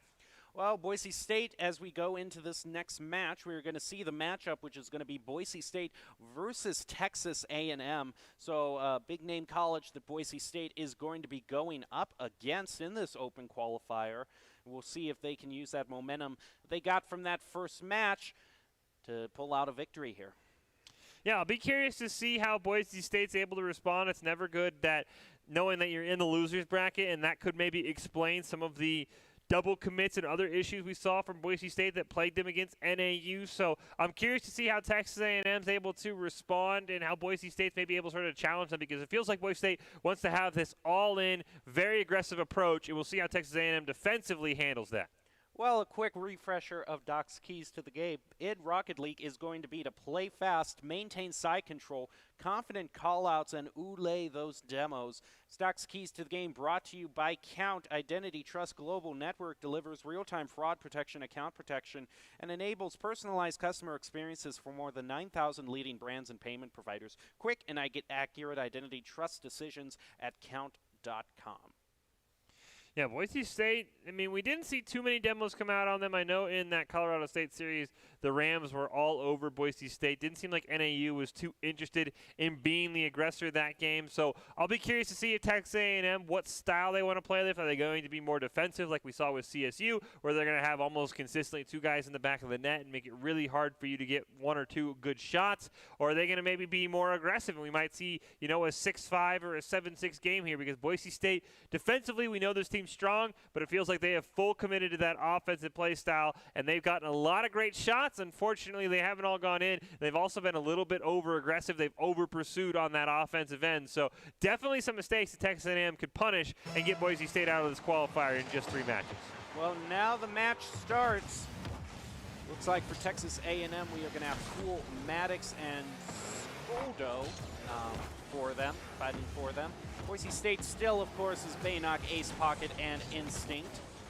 Now Boise State finding themselves in Texas A&M territory, going to center it up for the shot and start off right with Instinct getting the first goal. It's a great play here. Ace Pocket realizes that Cool overdrives that ball, and he was like, okay, I'll just center it up. Instinct barely taps it home. Nobody from Texas A&M could get there, and Boise State's hyper-aggressive offense gets the first goal on the board just 30 seconds into the match. Kickoff, I don't know what happened there. Ace Pocket was incredibly far behind that ball. Must have forgot to boost. Maybe didn't see what position he was in, so Boise State's already on the back foot. Baynock's looking for a clear. Ace Pocket will find it. Skoldo is going to be forced to make a nice little save in the goal. He'll clear it right back down on the Broncos side. Baynock waiting in position. Instinct going to volleyball it right back over to the blue side from where that ball came. Baynock can't quite find it. Now he's looking for it. Maddox nearly going to take a shot. Skoldo is going to be the one who gets demoed there. Ace Pocket, ball goes a bit too quick for him. He'll come crashing down, and Cool's going to be able to get this one out of the front of the net. Boise State still maintaining side control as Maddox comes in, is not going to find his clear. It gets centered for the Broncos. Ace Pocket came in there, wasn't quite able to find it, but passes over to Baynock, who manages to sneak it past Texas A&M for the second goal. Yeah, once again, Boise State doing a really good job denying clears. Ace Pocket barely gets a nose on that ball. Baynock in the perfect position over Skoldo. Skolu, and Boise State's able to get their second goal now on the kickoff. Once again, Texas A&M just incredibly faster to the ball than Boise State is, but Cool has another bad touch. Instinct in the one-on-one, wants to teardrop it over, he can't find it. Baynock shot way too slow. Cool's able to make the save and get the clear down. Ball heading back toward Bronco territory here. Instinct looking for a clear, isn't going to find it. And that might have been a goal there for Texas A&M, but a great play from Boise State is going to knock it over to the side. Here comes Baynock, is going to be over clearing it toward where Maddox is. Skoldo rotates in, and it goes right off the crossbar. Follow up possibly from the Broncos. Here comes Ace Pocket, is going to be stopped again by Skoldo. And now they are going to keep the clear from coming through. Instinct back over toward the corner, sending it up again. In comes Skoldo, and a miss there from the Broncos, but a follow-up by Baynock keeps the side control going for them. Ooh, Maddox barely gets a wheel on that one to put it onto the orange side. Instinct's going to bully him off that ball in Ace Pocket. Pass down to Baynock. Doesn't connect, though, and that's going to allow Skolo to be able to clear that one towards midfield. Instinct barely gets a nose on it. Ball still in front of the net, but Cool's able to clear that one away. Baynock will say not today. He'll pass it over to Instinct, who sets it up for Ace Pocket. Pass to Baynock. Did Instinct get there in time? Oh, the ball bounces off Skolo and on to the crossbar. And Boise State's immaculate team play just gets turned away by the crossbar. Now Baynock and Skoldo both contest for the ball in mid-air. Skoldo gets slightly better of it, but Instinct is going to keep the ball from being cleared. Boise State maintaining great side control in this match. Now ball's in the corner. Baynock to center it up over to Instinct. Skoldo's going to take it away from him and clear go through. Ace Pocket stops it though. Skoldo does get demoed. Now in comes Cool to find the clear. Baynock back over toward Texas A&M with Ace Pocket in the air trying to ground the ball. Instinct is going to come in. 50-50 is going to go in the favor of Texas A&M. And Baynock now looking to clear. Texas A&M is on the counterattack. Instinct trying to get a pass down to Baynock, or at least a clear. He'll play it himself. Baynock, Spider-Man there, wants to send it over to Ace Pocket. Great shot, but Maddox is able to make the save. Cool now chasing after this one. He'll play that one off the wall perfectly. Ace Pocket's going to take a shot. Can he get another touch? No. Skolo's able to push that one away. Maddox right above the net. A bit of his own Spider-Man technique there. He'll clear it away. Ball gets launched across the field, and Boise State's just going to retreat. Now ball is going to be spiked down toward the ground. Instinct is going to go up toward the ceiling, play it over one of the members of Texas A&M, and back over toward blue territory. Now in comes Skoldo. He's going to flick it up and over to Maddox, who scores the goal with a pop off the roof. See, just it looks like a bit of a double commit there. Skolo pops it over Ace Pocket. Maddox knows nobody's there. He's able to just speed that one home and get Texas A&M back within a goal. About a minute left here. See how much time is on the kickoff as our counter's a little fast. Minute and 8 seconds. Plenty of time for Texas A&M. Boise State's got to be careful. Maddox off the kickoff. Tries to arrow dribble it on net. Turned away. Instinct's going to pop it up. Only a minute left. Cool, though. Denies that one. Boise State's got to be careful. They were all rushing in the wrong direction. Skolo had a chance. Just took way too long. Cool with the follow-up. Turned away by Instinct. And Boise State holds on, but they still got to get it clear. Baynock and Instinct once again running into each other. Baynock, though, finally gets that into the corner. Instinct wants to wrap it around. Perfect hit off the side. Oh, the crossbar turns it away. Can Baynock get a follow-up shot? No, it's turned away by Cool. Now Instinct is going to stop that clear from going through, push it back over toward Texas A&M. Now the ball's going to be pushed back over toward the Broncos. Instinct is going to drive around the corner. Here comes Ace Pocket, takes it away from Cool, and is now going to go. Skolo gets the save there, credited, but it's knocked back. Boise State might try to get a goal here, an insurance goal to maybe cement their victory. It is not going to find its way in, but now with 10 seconds left, the Broncos, any sort of side control they can get is going to get them closer to victory. With 5 seconds left, ball just needs to be grounded when that clock hits 0 for them to win, and that could be a crucial, oh, that looked like it might have been a crucial demo onto Instinct, but Boise State managing to pull out a 1-goal victory there. I think Texas A&M, I don't know if that was Cool or Maddox, kind of just lost track of time and thought they had a chance to play that ball, but they needed to go and keep it alive. So Boise State lucks out. I thought the Broncos were being very, very aggressive for only holding on to a 1-goal lead for that final minute, routinely pushing all 3 members down, looking more for an insurance goal than a save. So they got to be very happy that they did not blow that game, but Texas A&M kept it very close. I thought they did a better job as the game went on, denying Boise State shot opportunities, but it still feels like Boise State, for the 3rd series in a row, is the better offensive team. But like we saw against Colorado State, these shots aren't going in. Luckily, Texas A&M had a much harder time than Boise State did, but still, the Broncos have full send on the offensive side, but if they're not picking up 4 or 5 goals every game, these series are going to be incredibly close and going to come down to the wire. Well, I think a big kudos has to be given to Instinct there in that final minute. Texas A&M had an open, Instinct was the only one on the goal at that point, and they did have a shot with a follow-up, and Instinct managed to get the saves all by himself, keeping the Broncos in the lead. So that great defensive play from him in that last round definitely contributing to that win. Now we move on to game 2 here as the Broncos managed to get side control early on in the game. They're looking to get their first shot on goal. Scolo's going to try to clear it off. Baynock stops it and now lets Ace Pocket take control. He's actually going to misplay a little there, or maybe was waiting for Baynock to come and rotate in there. Now Scolo again is going to be looking for the clear. Knocked out of the way there, though, by Instinct. And Baynock with the shot on goal there is going to be credited. Now here comes Instinct again, just a little bit too high from the goal. No goal yet for the Broncos, but side control for the most all of the first minute. Yeah, Scolo's now going to pop that one up. Oh, he barely knocked Baynock out of the way on what would have been an open net. Maddox should have an opportunity to clear this one. He'll lose his dribble off the wall. So Ace Pocket's going to try and hit it back. Cool will launch it down on net, turned away by Baynock, and Instinct goes racing over into the corner. He'll pinch it off the wall, get around Scolo, but Maddox will now hit it down onto the Broncos, and he'll barely dunk it over Ace Pocket. Baynock forced to make a great save with Scolo charging in, and Boise State should be able to survive here. Nice pass, challenged by Cool. Boise State, now they'll get one with Ace Pocket down to Instinct. That shot goes wide. Now here comes Baynock with a shot toward the goal, going to be stopped there by Maddox. Boise State, though, is going to continue, although Ace Pocket does get demoed there in his push. He does respawn, picks up the boost, and Baynock comes rushing in there. Might try to score a goal there, but Cool dashes in under him, stopping it from happening. Now ball is centered up again. In comes Instinct with a nice shot off the crossbar, down into the goal. And this time it's double commit from Texas A&M. You're going to see Scolo's going to pop this one up in the air. Maddox came flying over. There's no one in the net. Instinct gets some help from the crossbar, and Boise State punishes the side of Texas A&M for that double commit. We'll see if they can add to their lead in the next 3 minutes. Right off the kickoff, Instinct's going to win that one. Ace Pocket's cheating it out. Scolo's in the back of the net. Should be able to make a save. Misses on the ball, so Baynock's able to recenter it. Ball's going to waterfall down right in front of the net. Baynock's going to score. Kickoff goal for Boise State, just took a little bit longer.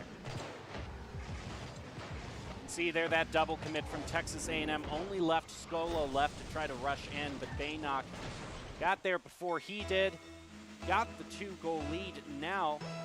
And off the next kickoff here. Ball's going to go slightly in favor of Texas A&M, but Baynock pass over to Ace Pocket in the middle of the field. Scolo takes it away from him, though. And Instinct going to be credited with the save there. Now looking to clear it. Ace Pocket is waiting in the middle of the field to rotate. Now Baynock with that pass over, back over to Ace Pocket, is now going to clear it. Ball goes toward the center. Broncos, though, hang back just a little. Now Instinct toward the goal, and this is a great opportunity with that demo onto Maddox, and they find it. Yeah, great job by Boise State being in position. You'll see Ace Pocket right there. Gets a huge demo. Instinct shot goes wide. Baynock's next to the ball. Barely beats Cool.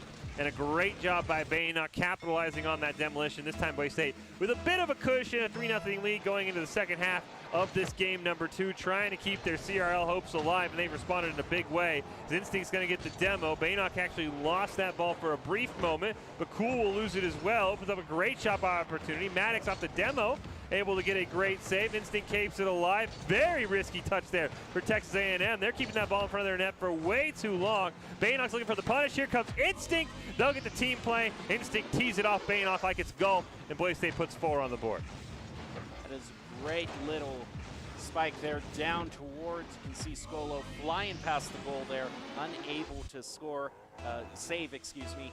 And now the Broncos head into the last 2 minutes with a 4-0 lead. And Baynock looking to cheat out there, but got bumped by Maddox. Now Instinct is going to try to find yet another goal, but Scolo with the save The ball gets pushed back over toward the side of the field. But Baynock here is going to redirect it in the air and find another goal to go to 5-0.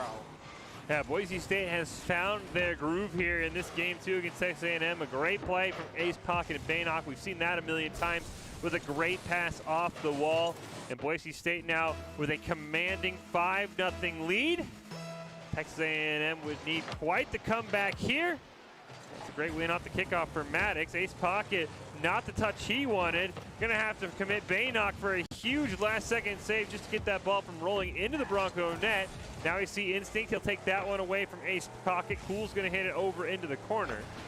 Ball's gonna bounce off of Maddox. Ace Pocket will recenter it up. Does he have a teammate? No. Cool's gonna launch it down to the other side.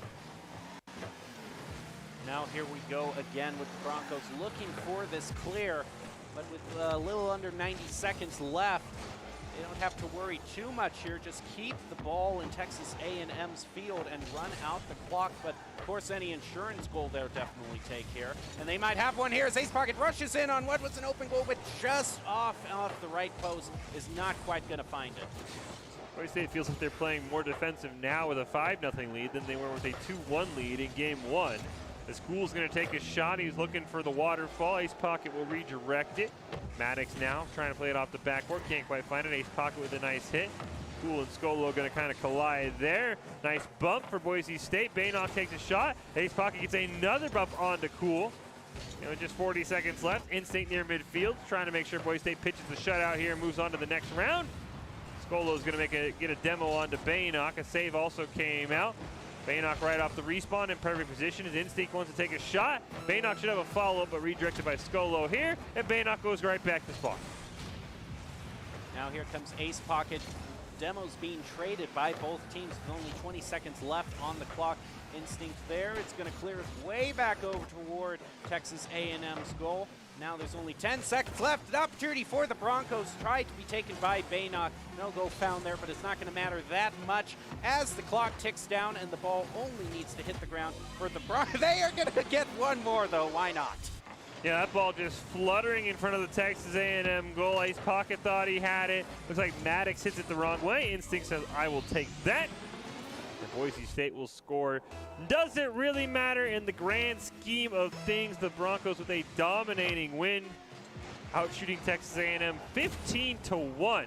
Make that 15-2 as Scolo gets a feel-good shot at the very end. Maybe Rocket League felt a little bad for them, but that is the performance Boise State needed here in this CRL qualifier, and they'll stay alive, this time in a more dominant fashion. Now they've gone 2-1 overall, but again, double elimination. It is just one more loss away from having their path ended, but still keeping the hope alive and going to be moving right into the next match as soon as we can get to it, as it has been rapid fire, these matches thus far. Yeah, Boise State, they're trying to just, now that they're sort of feeling themselves a little bit and they've got out of that sleepy start, now they probably want to go bang, bang, bang. Let's not let the other teams catch a break. It is kind of interesting, too, because depending on how the double elimination format is set up, you could either be playing a team that's continuing their journey on through the loser's bracket, or you could be playing a team that just got knocked down to the loser's bracket, and those teams probably a little bit more tilted, saying, well, we just lost. Now we've got to go through that journey we were talking about where Boise State now has to get 9 wins in the loser's bracket instead of 6 to qualify. So it is interesting that depending on what kind of team they're facing, could be a different story. If it's a team knocked into losers, that might be an easier win. If it's a team that's been chugging along like we've seen Boise State, that could be a harder fought series. Yeah, as they go into the loser's bracket and as this match goes on, with every match that continues, it's a greater chance that they are not only continuing their journey, but actively knocking someone off theirs. Yeah, we see our next matchup here, as you mentioned, Boise State looking to stay alive. They lost their first game. We'll see how they respond in this game. Like I said, that last game against Texas A&M, especially game number 2, felt like the best game Boise State has played in this tournament. So if Boise State can keep this up against their next opponent, I think the Broncos have a good job here of at least advancing, but they are very, very far away still from any chance of qualifying at CRL, because that would only be win number 3 in what could be 9 or 10 from what we've been told. Well, we will see how the Broncos CRL Open Qualifier journey continues right after this short break.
Welcome back to tonight's broadcast documenting Boise State's journey in the CRL Open Qualifier.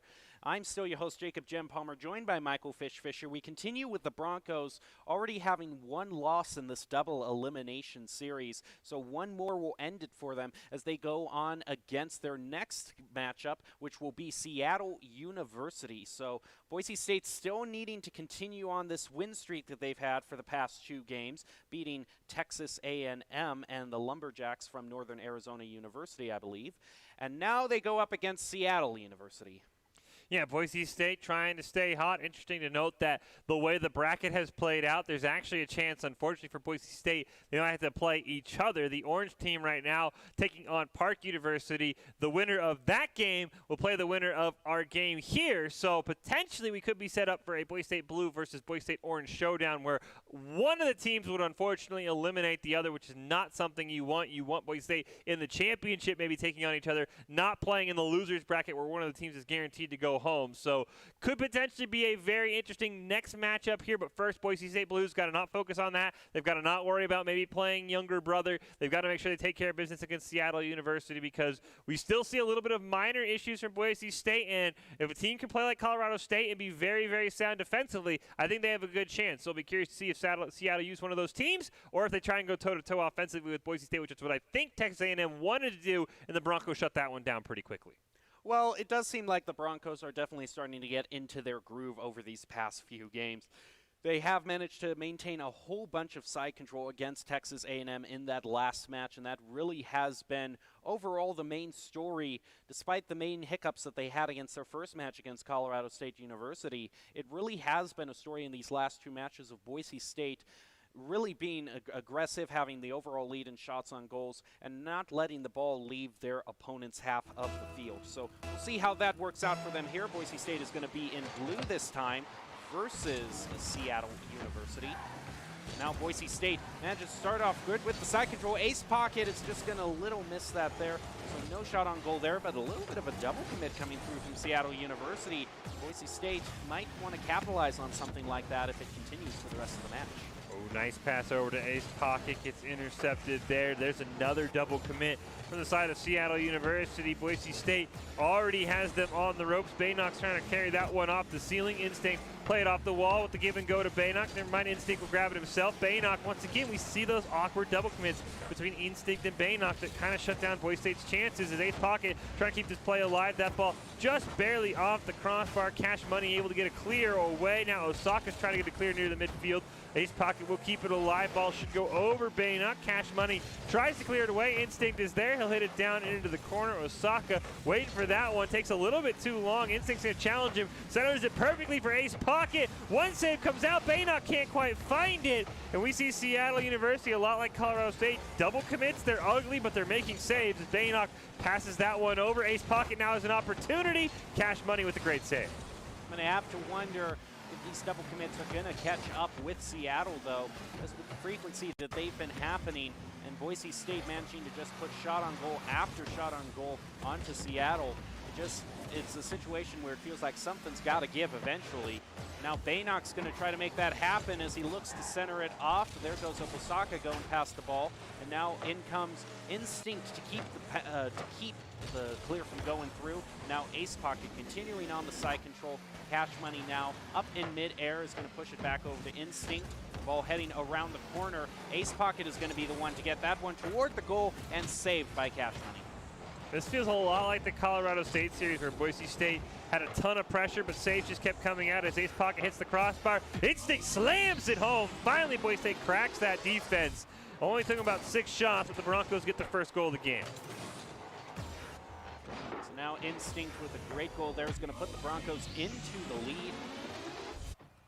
And those double commits from Seattle, like I said, had to catch up with them eventually. Now Boise State finds themselves in a lead with about 3 minutes left on the clock. Ball over toward what looks like an open goal for Boise State. Oh, that was Seattle University. Excuse me. Boise State was orange for the last game there, so that was still in my mind, but they have switched to blue, so that was in fact a very good situation for the Broncos there. Baynock's trying to deal with this ball over at midfield, not able to find it. Instinct looking to lay a demo, gets hit once again, but Cash Money's going to hit that ball in the wrong direction. Pavy's not able to find it. Instinct now gets the ball dumped over him by Osaka, looking for a follow-up off the crossbar. Ball just a bit too strong. Cash Money's going to get blown up. Boise State, 2 players in the same position once again. And that's going to allow, it looks like a clear here. Does get stopped by Instinct. Cash Money off the respawn should have enough boost. Oh, he'll lose the ball. Pavies, or Osaka, excuse me, is going to be able to clear this one away. Now, Baynock's going to take control of the ball in the corner. He's going to play it around Pavies, over to Instinct in the center of the field, and a last-minute save by Osaka there. Seattle did not have any seconds left to try to save that, so they were just a couple seconds left there. That would have been the second goal for the Broncos. Now Boise State looking to clear yet again toward Cash Money, and it's going to knock it back. Now Ace Pocket's going to contest with him. In rotates Osaka to center the ball up for the other members of Seattle. Bumps into Baynock in midair, and the Broncos manage to find a clear. Now Boise State's got to be careful here. Seattle's starting to get some good pressures. Baynock takes a shot off the back iron. Instinct gets one more, turned away by Osaka. Defense for Seattle has been very strong. They're going to double commit on that one and lose the dribble. Cash Money, last one left, looks for the clear. Instinct rips his shot. Huge save once again from Osaka. Baynock tries to keep it on the orange side, not quite able to. Cash Money centers it up. Osaka wants the goal, hits off the crossbar, and Boise State's 1-0 lead will hold with a minute left. Now Baynock over Osaka towards the corner, back towards the center of the field. In comes Ace Pocket. Baynock's going to take control of it from there, dribble it up the field, and a nice play around Osaka. He's going to drive it all the way up towards Seattle's goal. Ball is going to get centered here. Can Instinct flick it in? He isn't going to be able to, but Baynock is going to keep the play alive for the Broncos, up and almost just off the backboard there. And here comes Instinct, is going to try to center it up again. Ball is still too high to find a goal, but it does get grounded by Baynock at a nice angle there, but not quite enough to get a goal. Shocked how aggressive Boise State's playing with this just 1-goal lead with 30 seconds left. As Instinct's going to pass it all the way to the other side. Looks like Baynock wants to play that. He'll pop it up in the air. Demolition comes out onto Pavis, but Cash Money tries to clear that one. Ace Pocket's going to dunk it over him. 10 seconds left. Oh, huge save by Pavis. Comes out once again. Last-ditch effort here for Seattle. Pass intercepted by Baynock. Ball just needs to touch the ground as Osaka hits it all the way into the corner. Pavis not able to find it. Ace Pocket will launch it back down. Cash Money keeps it alive. Instinct's looking to end it. That ball will ping-pong home, and Boise State grits out the 1-0 win there, and that felt a lot like that Colorado State series where Seattle's defense was just almost uncrackable. Yeah, it definitely came out that way in the later part of the game. It really was kind of Seattle's sloppiness in the first half of the game that decided it for the Broncos, as that was the time when the only goal was scored. Seattle multiple times double committing to the ball, and it eventually caught up with them about halfway through the match. Yeah, I mean, I think Seattle, we saw this from Colorado State, too. They would double commit. As long as you make the save, you don't get punished. You can't really complain if you're Seattle. I think towards the end there, I think the shots ended up being 12-2 in favor of Boise State. So they're getting high volume amount of shots, and Seattle's turning them away. They just got to be careful. We don't see cross-map goals off the kickoff. Seattle U in control. Sutherland found a shot, though. Baynock's going to be able to clear that one. Osaka pops it up right near midfield. Can't play it off the walls. Instinct's going to intercept it. Cash Money. Great pass down to Osaka, trying to cherry pick, but Ace Pocket pushes it out of the way and gets that pass at least in front of the away from the Boise State goal. Pavis tries a shot, can't quite find it. And that ball's cleared back to the orange side. Now back over toward Bronco territory. Pavis trying to center it up. Baynock stops that from happening. Now the ball heads to the other side of the field. Instinct right before Cash Money was able to get a shot on goal, able to deny that from him. And now the Broncos maintain side control here. Ace Pocket with the pass over to Instinct in the center. Cash Money in the air is going to be credited with the save. And now here he goes on the counterattack over toward Broncos. The boost isn't picked up, and Ace Pocket is very grateful to pick that up as it isn't stolen from him. And now it's going to try to stop this ball, just flies right over him. He probably knew he couldn't get that ball, so Baynock came rushing in, stopping the shot from going through. But now here comes another attempt from Seattle. This isn't going to happen, and Broncos find it clear.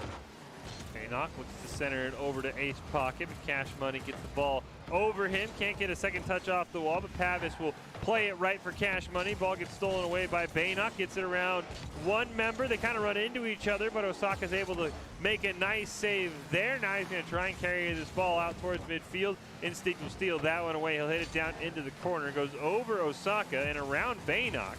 Ball's a bit slippery here, and finally Ace Pocket ricochets it, tries to play it to himself. Ball's a bit too fast, and Osaka's going to clear it back with Baynock waiting in the wings.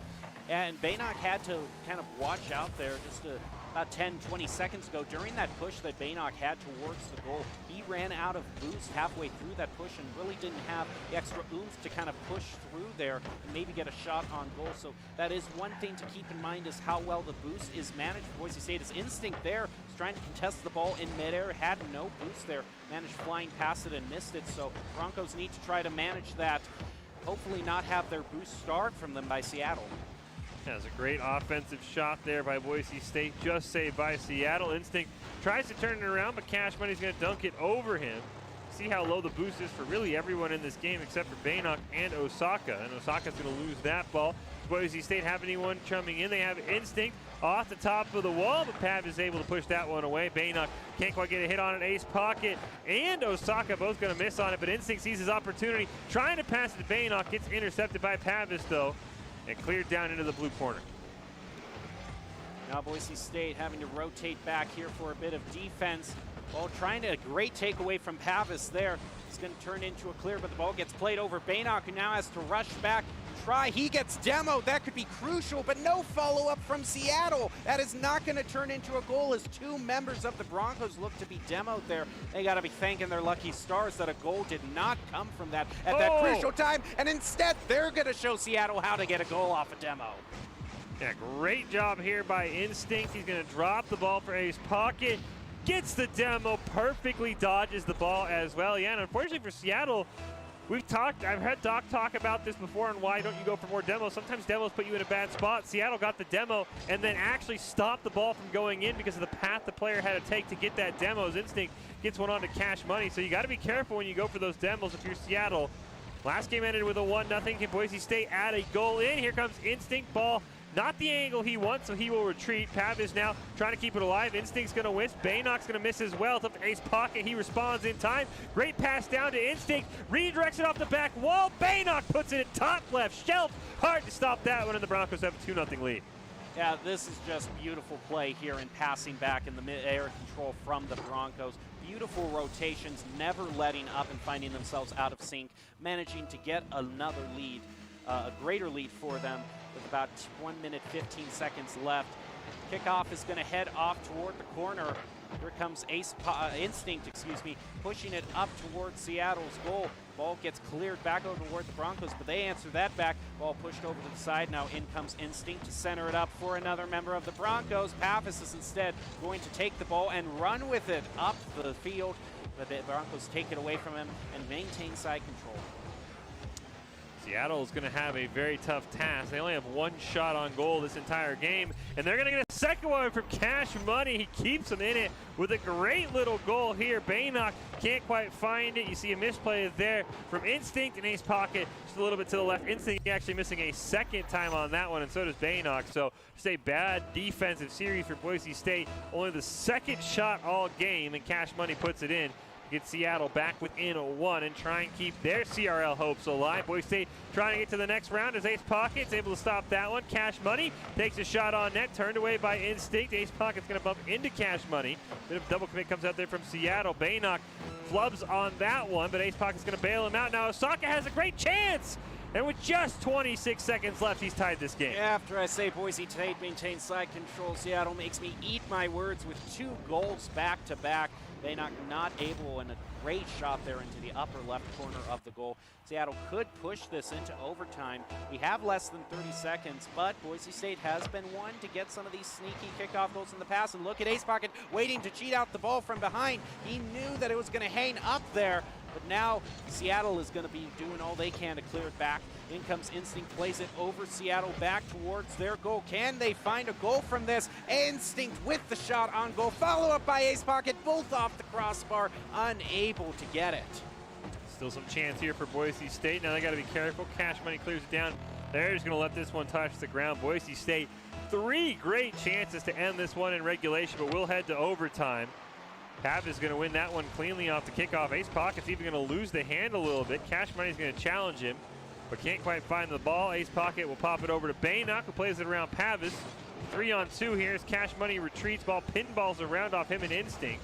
Baynock's going to steal it near midfield. He'll pay for it, though, getting launched all the way back to the Boise State goal. Instinct's got Ace Pocket near midfield. Pass just a bit in front of him, and they're not able to make anything happen. And now they've got Artritas. Osaka's going to hit it down. Pav is waiting for an opportunity. Instinct's going to say not today and just hit it over to the other side. Boise State still looking for that golden goal to win this match. All they need is one, and they can continue on in the CRL Open qualifiers. They managed to push it over towards Seattle. Ball is in the center. In comes Pavis, going to go bounce over him, and the demo comes onto Pavis. Instinct stopping a shot on goal from coming in through there, and now a little bit of miscommunication there. Actually, as Ace Pocket rammed right into Baynock. Boise State looking to recover from that. No, but Pavis takes it away from them, and Boise State now still looking for a clear out of their own territory. Stumbling a bit here in overtime and trying to recover. I got a minute, 10 seconds gone by. Pavis thought he had the angle, but him and Ace Pocket going to just collide, pop that ball up in the air. Instinct and Baynock both going to go for that one. Cash Money, he wants to double tap to end it, and he's going to find it. We're going to a game 3 after Boise State just absolutely collapses in the final 30 seconds of regulation. That was quite a comeback from Seattle, and great solo play there from Cash Money. It was actually some great solo plays by multiple members of Seattle and managed to get some of those goals in that last moment. But yeah, you were right. Boise State for most of that game maintaining that 2-0 lead and then just falling apart in those final few seconds. It's not completely open for them right now, but we will have to see if they continue. Now, if they do, again, we were talking about that little bit of a possibility that they could go up against the Orange squad. But if they don't and Seattle goes through, then Boise State Orange might be looking to avenge their Broncos. Still a little bit too early to decide, though, if that will happen. Yeah, I mean, it feels like Boise State should have come just waltzing away from that game with a clean win, but when they were finally on the defensive end for all 30 seconds of that game 2, they absolutely collapsed right off the kickoff. They want to send a message here. Instinct can't find anything. Baynock with a tricky little shot. Cash Money's able to read that one and make a great save. They'll clear it all the way down the other side where Ace Pocket is there. He'll play it off the wall. Plays it to himself. Great job by Osaka to keep that one alive. Pavis trying to center it up for Cash Money, who's a bit slow in the rotation. That shot just in time for Instinct to make a save. Baynock now with another attempt. He'll make a save away from Cash Money, but the ball's still on this blue side. Cash Money gets a pass from Osaka, cleared down into that other corner. Cash Money can't quite find it. Baynock just gets a hit on it. Can he get one more? He'll kind of get bumped around, and the Orange team should be able to stabilize after this. Here comes Instinct. Is going to try to push the ball down right off the backboard, and a miss there from Ace Pocket. Unfortunately for the Broncos, it's not going to allow them to get into an early lead, but they still want to keep trying. Ace Pocket trying to push it back toward the center.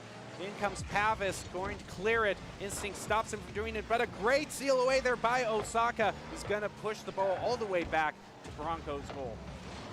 Boise State needs a clear. A demo on Instinct is not what they want, as Osaka's going to center that one up. Baynock barely pops that ball around Cash Money right in front of his own net. Now Ace Pocket has a great opportunity. Can't dribble it around Osaka, though, who reads that one well. Baynock's turn now. Cash Money's going to stop him. Ball goes to the other side of the field off the wall. Osaka going to be able to play that one. Tries to center it up. Ace Pocket hits it back. Pavis, though, able to keep it alive for Seattle. Gets it, powers it right past Instinct. Here comes Cash Money. He'll spike it down, and that shot's going to go wide. Opportunity wasted there for Seattle University. And Boise State's thanking their lucky stars as they have not mounted any side control here in this game. Now ball is pushed back over to Seattle territory. In comes Instinct. Pavis is actually going to be the one, but Ace Pocket stops that shot from going through. Now Baynock with the follow-up. Not going to quite get the goal there. Cash Money credited with the save there.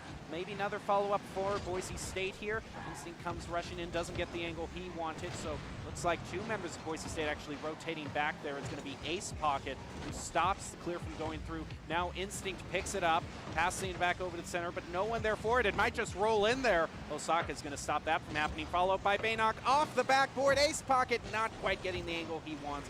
Some good opportunities for Boise State, but they're just not finding it. And now they've got to be careful here as we enter the second half of game number 3. One of these teams going home from the CRL qualifiers. Baynock trying to prevent it from being Boise State, but Cash Money will launch it all the way over to the blue end. Nice pass from Ace Pocket over to Instinct. Puts it back right on the hood of Osaka. Baynock near midfield, pops it up in the air. Cash Money will dunk that one over Ace Pocket. Instinct now in the corner. He'll pop it up. Doesn't have quite enough boost, but is at least able to get it towards midfield before Osaka hits it down into the corner. Ace Pocket misses on that one. Great opportunity. Ball's going to ricochet out Baynock, and now Boise State has an opportunity. Cash Money wants to clear. He's looking for it, but Instinct's going to steal it away from him, but a great hit by Pavis is going to hit that ball back towards midfield. That was just a little more center. That might have been something to roll in there. So I'm not sure that Cash Money had some boost to try to chase after it, but manages to pick up some boost right now. Boise State being pretty good on boost thus far. Instinct and Baynock both having what they need. Go forward here. Instinct is going to find the clear. Now the ball around the corner. Osaka is going to be the one to clear it way back over toward Boise State off the backboard. Baynock pushes it over to the corner where Instinct is waiting. Back over to Baynock towards the goal. And now Baynock, both Broncos kind of waiting in the corner, waiting to see who's going to take it. And we actually see Instinct hanging back in the goal there. Very defensively was waiting. Is now going to come through for this clear. Ooh, Instinct wants his own follow-up. Baynock's got it instead, and with just over a minute on the clock, Boise State gets a huge goal. Great job by Instinct. He knew he didn't have an opportunity, so he just had to land flat on the ground. That time, communication comes in perfectly for Boise State, and they give themselves a 1-0 lead, but we know no lead is safe after what just happened in game number 2, and I'm sure that's on the back of Boise State's mind as the kickoff goes over to the orange side. Huge demolition comes out. Ball off the backboard. Boise State barely clears it away. Opportunity for Baynock if he can find the angle. It sets it up perfectly. Ace Pocket comes charging in. Can't quite find it. Instinct pass over to Baynock. Shot just goes wide. Now here comes Pavis. Ace Pocket stopping it from going through, but Pavis still continues to dribble up the field. The ball was centered there, but in comes Baynock. And now Boise State needs to find this clear here. Stop some goal from tying it up. We have 30 seconds left remaining. Can the Broncos get maybe an insurance goal here to guarantee that they continue on in these trials, or are they going to win it by just one?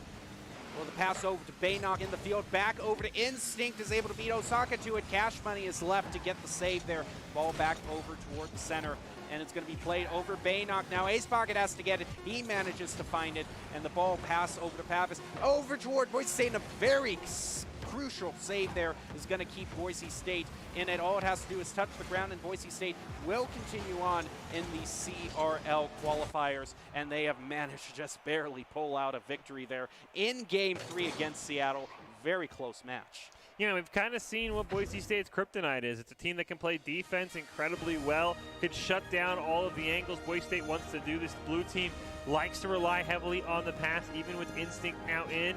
And teams that can stuff that out can usually shut down Boise State. Seattle University came very, very close. It was just a great goal off of a huge clear from Instinct that allows Boise State to advance. And now we'll see if they get a chance at the orange team, or if they'll have to be the ones trying to avenge your little brother, as Parks and Boise State Orange going at it right now. And the winner of that will play Boise State Blue in the next round of the CRL Open qualifiers. Yeah, now we see what the hands of fate have to deal to Boise State, as it would definitely be an extremely unfortunate event if they were to go up against each other, but sometimes that's just the way it works out with these two squads being run. Boise State Blue can be confident in the fact that after starting out at a disadvantage with a loss, they have managed to have 3 wins in a row, so they definitely have a streak going, although it was barely almost beaten by Seattle there, having to draw it off to a Game 3 and still only winning by 1 goal.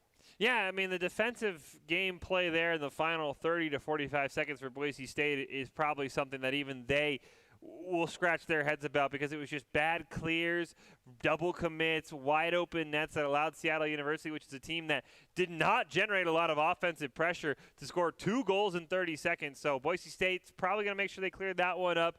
Like I said, they've gone all in on the offensive, and if they don't score those 3-4 goals, you can't be comfortable in a 1-goal game, because they've shown against Colorado State and now against Seattle a little bit that they have a little bit of an issue right now defensively in terms of trying to clear that ball away. So whoever they play, Boise State Orange or Parks, if you're a Boise State Blue fan, you've got to hope they score 3 or 4 goals and score them quickly to allow their defense some room to breathe. Well, we are going to find out very quickly what the next matchup is before we get to the match. Boise State, again, for those who might be just joining or have joined midway through, they are competing in the CRL Open qualifiers for one of the top Rocket League tournaments, kind of the big one that you want to get to, and it's a double elimination format. So Boise State, already having lost one against Colorado State, is going to have to go up against the next match, and it does look like it will be a bit of avenging having to come through here, as Park University is going to be going up against Boise State. Yeah, be curious to see how the Orange team did against Park, what information they were able to give Boise State Blue in such a short turnaround. That is sort of one of the advantages of entering those two teams, is you might play a similar opponent, be able to pass along some knowledge. So you'd have to think Boise State Blue maybe slightly favored, just in the fact that they basically, in a sense, have already played Parks. I'm sure somebody on the Orange team has probably sent a Discord message or hopped in the comments and said, hey, this is the player to watch out for. This is like what Parks likes to do. So they are going to have a little bit of that innate advantage. We'll see how that translates into this game and see if Boise State can keep themselves alive here. Well, Doc's keys to the game is one thing they'll have to keep in mind, which is to play fast, maintain side control, confident callouts, and oolay those demos. Doc's keys to the game brought to you by Count, Identity Trust Global Network. Doc's Keys to the Game brought to you by Count. Count Identity Trust Global Network delivers real-time fraud protection, account protection, and enables personalized customer experience of more than 9,000 leading brands and payment providers. Quick and accurate identity trust decisions, Count.com. I actually just heard, I have been informed that Orange actually took a game off instead, so we won't kind of have that sort of communication between each others, and I'm not exactly sure how much communication they could have had between each other, because it is so rapid fire, one game after the other. So we're just going to have to see how Boise State is just going to have to rely on what they've learned so far against all the teams they've gone against. Now, I think they're trying to say that Boise State Orange took one game off of the Park. So I think that meant that it was a 3-game series between those teams, not that Boise State Orange took it off. So they actually should have quite a bit of information. I don't know how close Orange was maybe to winning that game 3 and advancing. So we'll see what Floopy, Jackal, and Tooney can do against their second straight Boise State squad, as Jackal's going to go up off the kickoff. Instinct not quite able to find it. Baynock now with a great opportunity takes the shot and puts it in, and Boise State's up early. So he gets demoed in retribution for that goal. Boise State off to a great start with some dribbling by Baynock. Plays it right over with that top. They start early, but we have seen them fall back later in the game, so just going to have to see how they perform here. Tuna's going to hang back to cheat out that kickoff there. In comes Instinct. He's going to pass it toward the center where Jackal is. Now Boise State's going to still get the better of that. Look to find their clear here. Ace Pocket with a crucial miss there, though. And that's going to allow Boise State, that's going to actually force Boise State to get that save there. Can they turn it into a goal quickly, though? Off of that, Baynock shot on goal is not going to find its way through there. A scary moment for Boise State. Yeah, a scary moment for Park, as well as Jackal had to make a last-second save, then whip around in the goal and make another huge save. He's going to come up with another one right there, and maybe getting some bumps onto Jackal, something the Boise State needs to focus on, because he has absolutely kept this game alive for Park. It could have been 2-0 very quickly, as we're going to see a clear coming down there, stopped by Instinct. Baynock now waiting to see what Jackal wants to do with it. He'll take a very weak shot on the net. Ace Pocket's able to turn that one away. Tuna with a pass over to Jackal. This one, once again, very weak, but Baynock doesn't get a good hit on it, and that one's going to be turned away by the last second at Ace Pocket. Defensively, Boise State still having some issues. Instinct finally clears it away. Baynock will take a shot on net, looking for the rebound. He has it. It's a pass over to Instinct. Oh, that ball hit up in the air. Ace Pocket can't quite find it, as Jackal once again makes a huge play for the Park. Boise State was both rushing in there, and that was not a pretty goal for Boise State, at least. For Park, it was nice, but both Baynock and Instinct rushing in there, and just, I thought for sure one of them would save that. That just seemed like a goal that shouldn't have gone through. Yeah, that's just another case of what we've seen tonight on several occasions of Boise State Blue just trying way too hard on the offensive end, committing way too many resources, and then getting caught out. As now they're forced to have Baynock make a huge save there. Defensively, Boise State, this is not a team we're used to seeing. That ball, takes a very weird hop. I think Tuna might have got a hood on it. And Instinct now, him and Baynock in the same place once again. That ball turned away. Ace Pocket tries to keep it alive. He'll hit it over into the corner. Jackal's going to see where this one will land. Instinct will get a hit on it over into the corner. Baynock not able to elevate to find it. Ball redirects in front of the net. And Tuna makes a great save, and Park once again just has a couple of great saves preventing Boise State from finding a second goal. Now Baynock is going to keep the clear going. Down Instinct centers it. Tuna stops the ball, saves it. An ace pocket with a little bit of a bump into Tuna there. And Jackal is going to demo Baynock. That could turn into a goal, but Instinct with the very crucial save there. And now the clear back over toward Park's goal, and it's just above the goal. But Floofy was there to redirect it over toward the corner. Now here comes Boise State again, trying again to find another goal. Instinct with another clear. Now it's going to let Ace Pocket rotate in. Ball is in the center over to the other side of the field. Instinct now with a great push over there. Off the crossbar, follow up by Ace Pocket. Off the crossbar again, not finding the goal.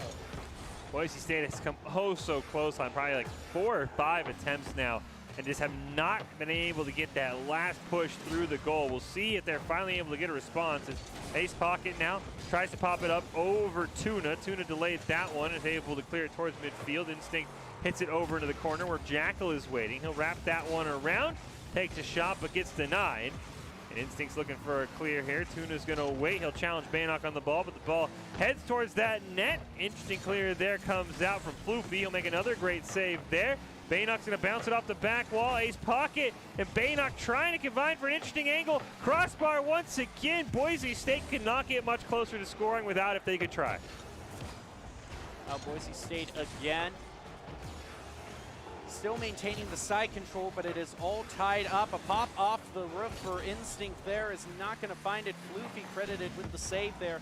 Now Boise State having to play defense again, although Floofy drives right around that. In rotates Jackal. Instinct with another crucial save is now going to be looking to clear it. Baynock waiting there to come in, misses the ball. Now it's over to Ace Pocket, in towards the right of the field. Jackal, ooh, Instinct there again playing interference, stopping Jackal from getting a shot on goal. But very dangerous for Boise State here, finding themselves tied up and playing defense. Still looking for a goal, but Park is not letting them have it. Ace Pocket's going to double tap it off the crossbar. Ball gets cleared all the way to the other corner where Floofy is waiting. A bump Baynock out of the way, get a demo onto Instinct. And with 30 seconds on the clock, great play by Floofy, sets up Jackal. We'll see right here, he's going to disrupt 2 members of Boise State, and that's a free goal. Yep, there just isn't much you can do there. Once basically 2 members of your team are taken out of commission, one for a demo and one for a very nice bump there. Boise State maybe off the kickoff here can find some new life. They are going to be able to get the better of it and push it toward the goal. Tuna is there to play defense, is able to beat Ace Pocket to the ball and stopping some sort of play from happening there. Now Boise State is going to find themselves bumping into Tuna, forcing the ball back up the field, but it could have backfired for them as that goal was left open and barely Boise State was able to save. Baynock got the demo. They want the give and go. It's intercepted. Baynock does keep it alive.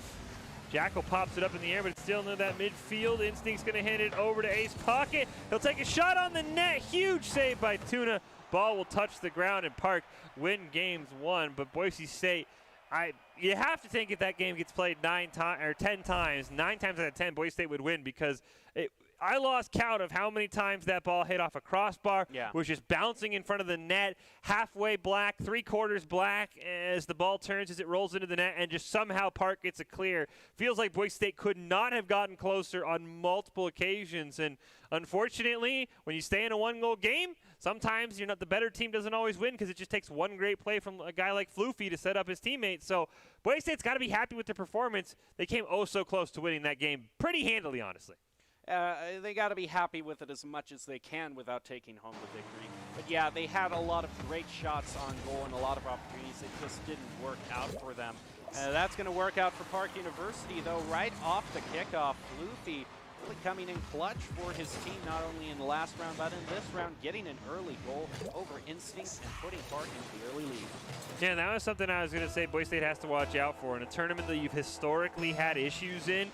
Now coming off a game that you probably think you should have won and losing, you've got to be careful you don't tilt and maybe make a misplay, as there's another great save from Floofy and company, and Boise State's got to find another follow-up here as Instinct in the corner. Can't quite get it around Floofy, who makes a great play. Baynock now going to play it off the back wall. Tuna will nail it down towards that midfield line. Jackal's going to hit it on the net, and Boise State's going to allow a second goal in, and you have to wonder how mentally frustrated Boise State is right now. Especially because look at this ball. That is not necessarily a fast ball. That just trickled in there. Boise State was pushed so far severely up that they couldn't even meet a ball that was traveling at, you know, not a slow speed, but a medium speed like that. So Boise State is going to have to get it together here. As a nice shot on goal there from Baynock. It's going to be saved by Tuna, though. And now the counterattack, and another one of these goals. Baynock does come in, though, to save it. And a miss there from him. That was very dangerous for the Broncos. And I do have to wonder how their mental state is right now. There is Floofy, is demoed there, and Boise State hasn't managed to really find an opportunity for them to score a few shots on goal, but no goals thus far. Oh, Baynock nearly had an opportunity, but Floofy will contest it. Jackal carrying Ace Pocket with him onto the orange side. Can take him out of the play. Great save by Instinct there.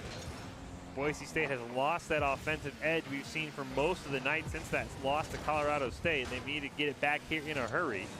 The ball's popped up in the air. Floofy keeps it alive. Now Instinct's going to try and play it around one. He can't find it. Baynock, though, should be able to corral it near midfield. He'll pop it up in the air. Jackal gets a great demo onto him.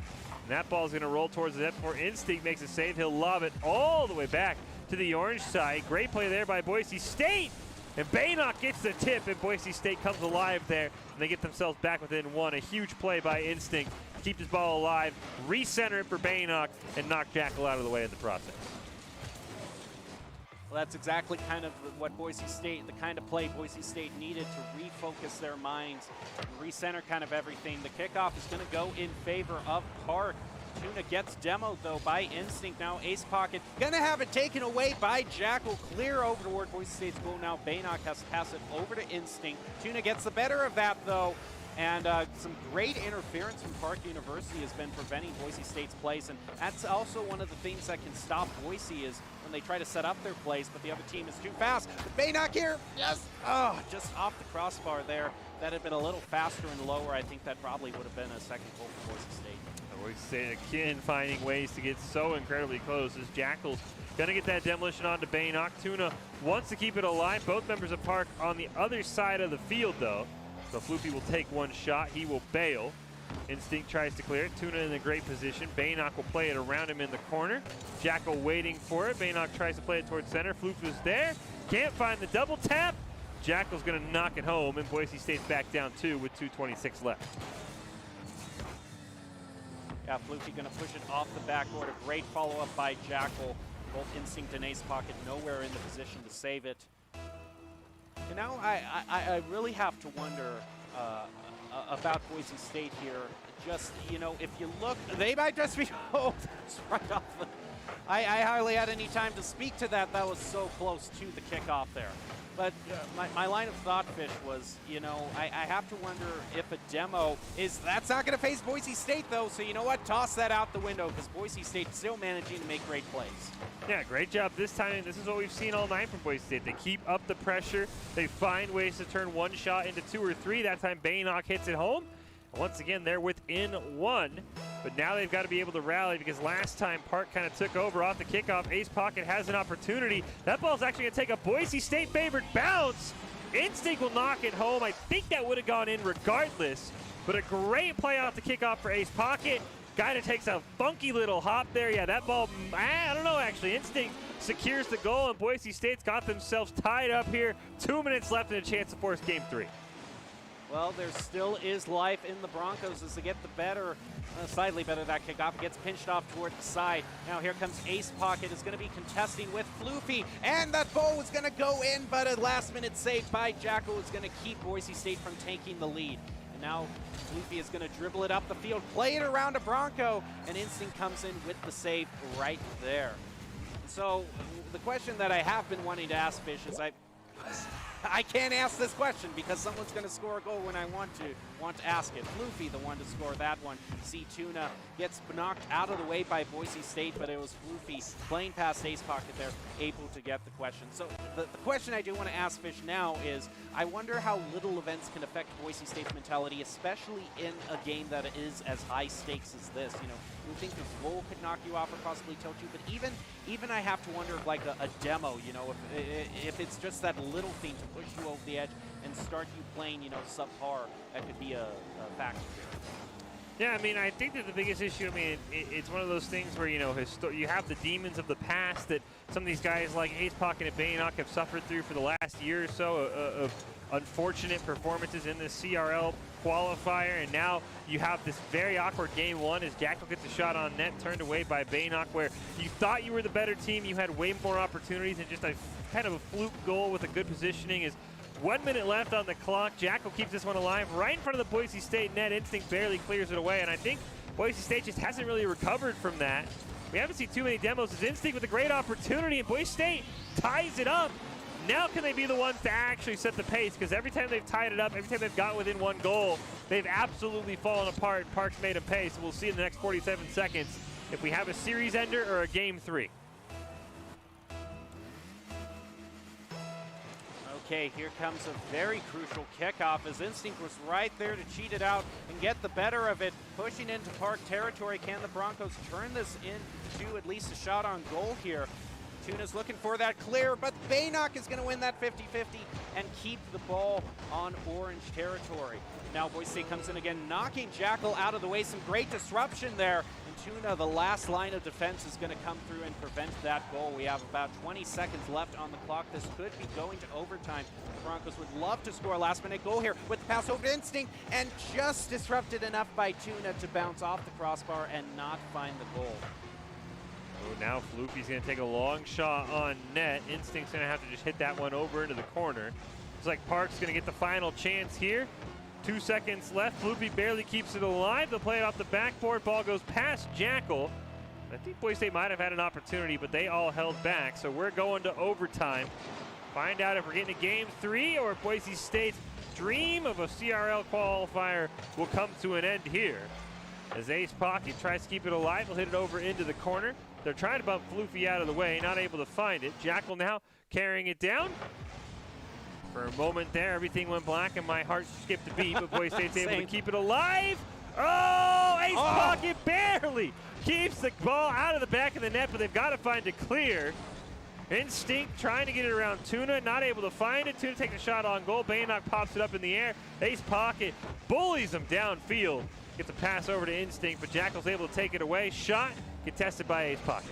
Who's going to be the one to find the golden goal? If Park gets it, they continue on their journey in this open qualifier match. Boise State's journey ends if they don't find a goal here. And it might try, so it was heading toward the goal there. Tuna being such a crucial last line of defense for Park University, as Boise State has definitely tried to end the game, but they have not been able to with the defense that Tuna has put up. And now again, ball is in the center of the field. Tuna is going to look for the clear here. Here comes Ace Pocket. He's going to try to pass it over to Instinct and push the ball up the field. Floofy is going to push it back.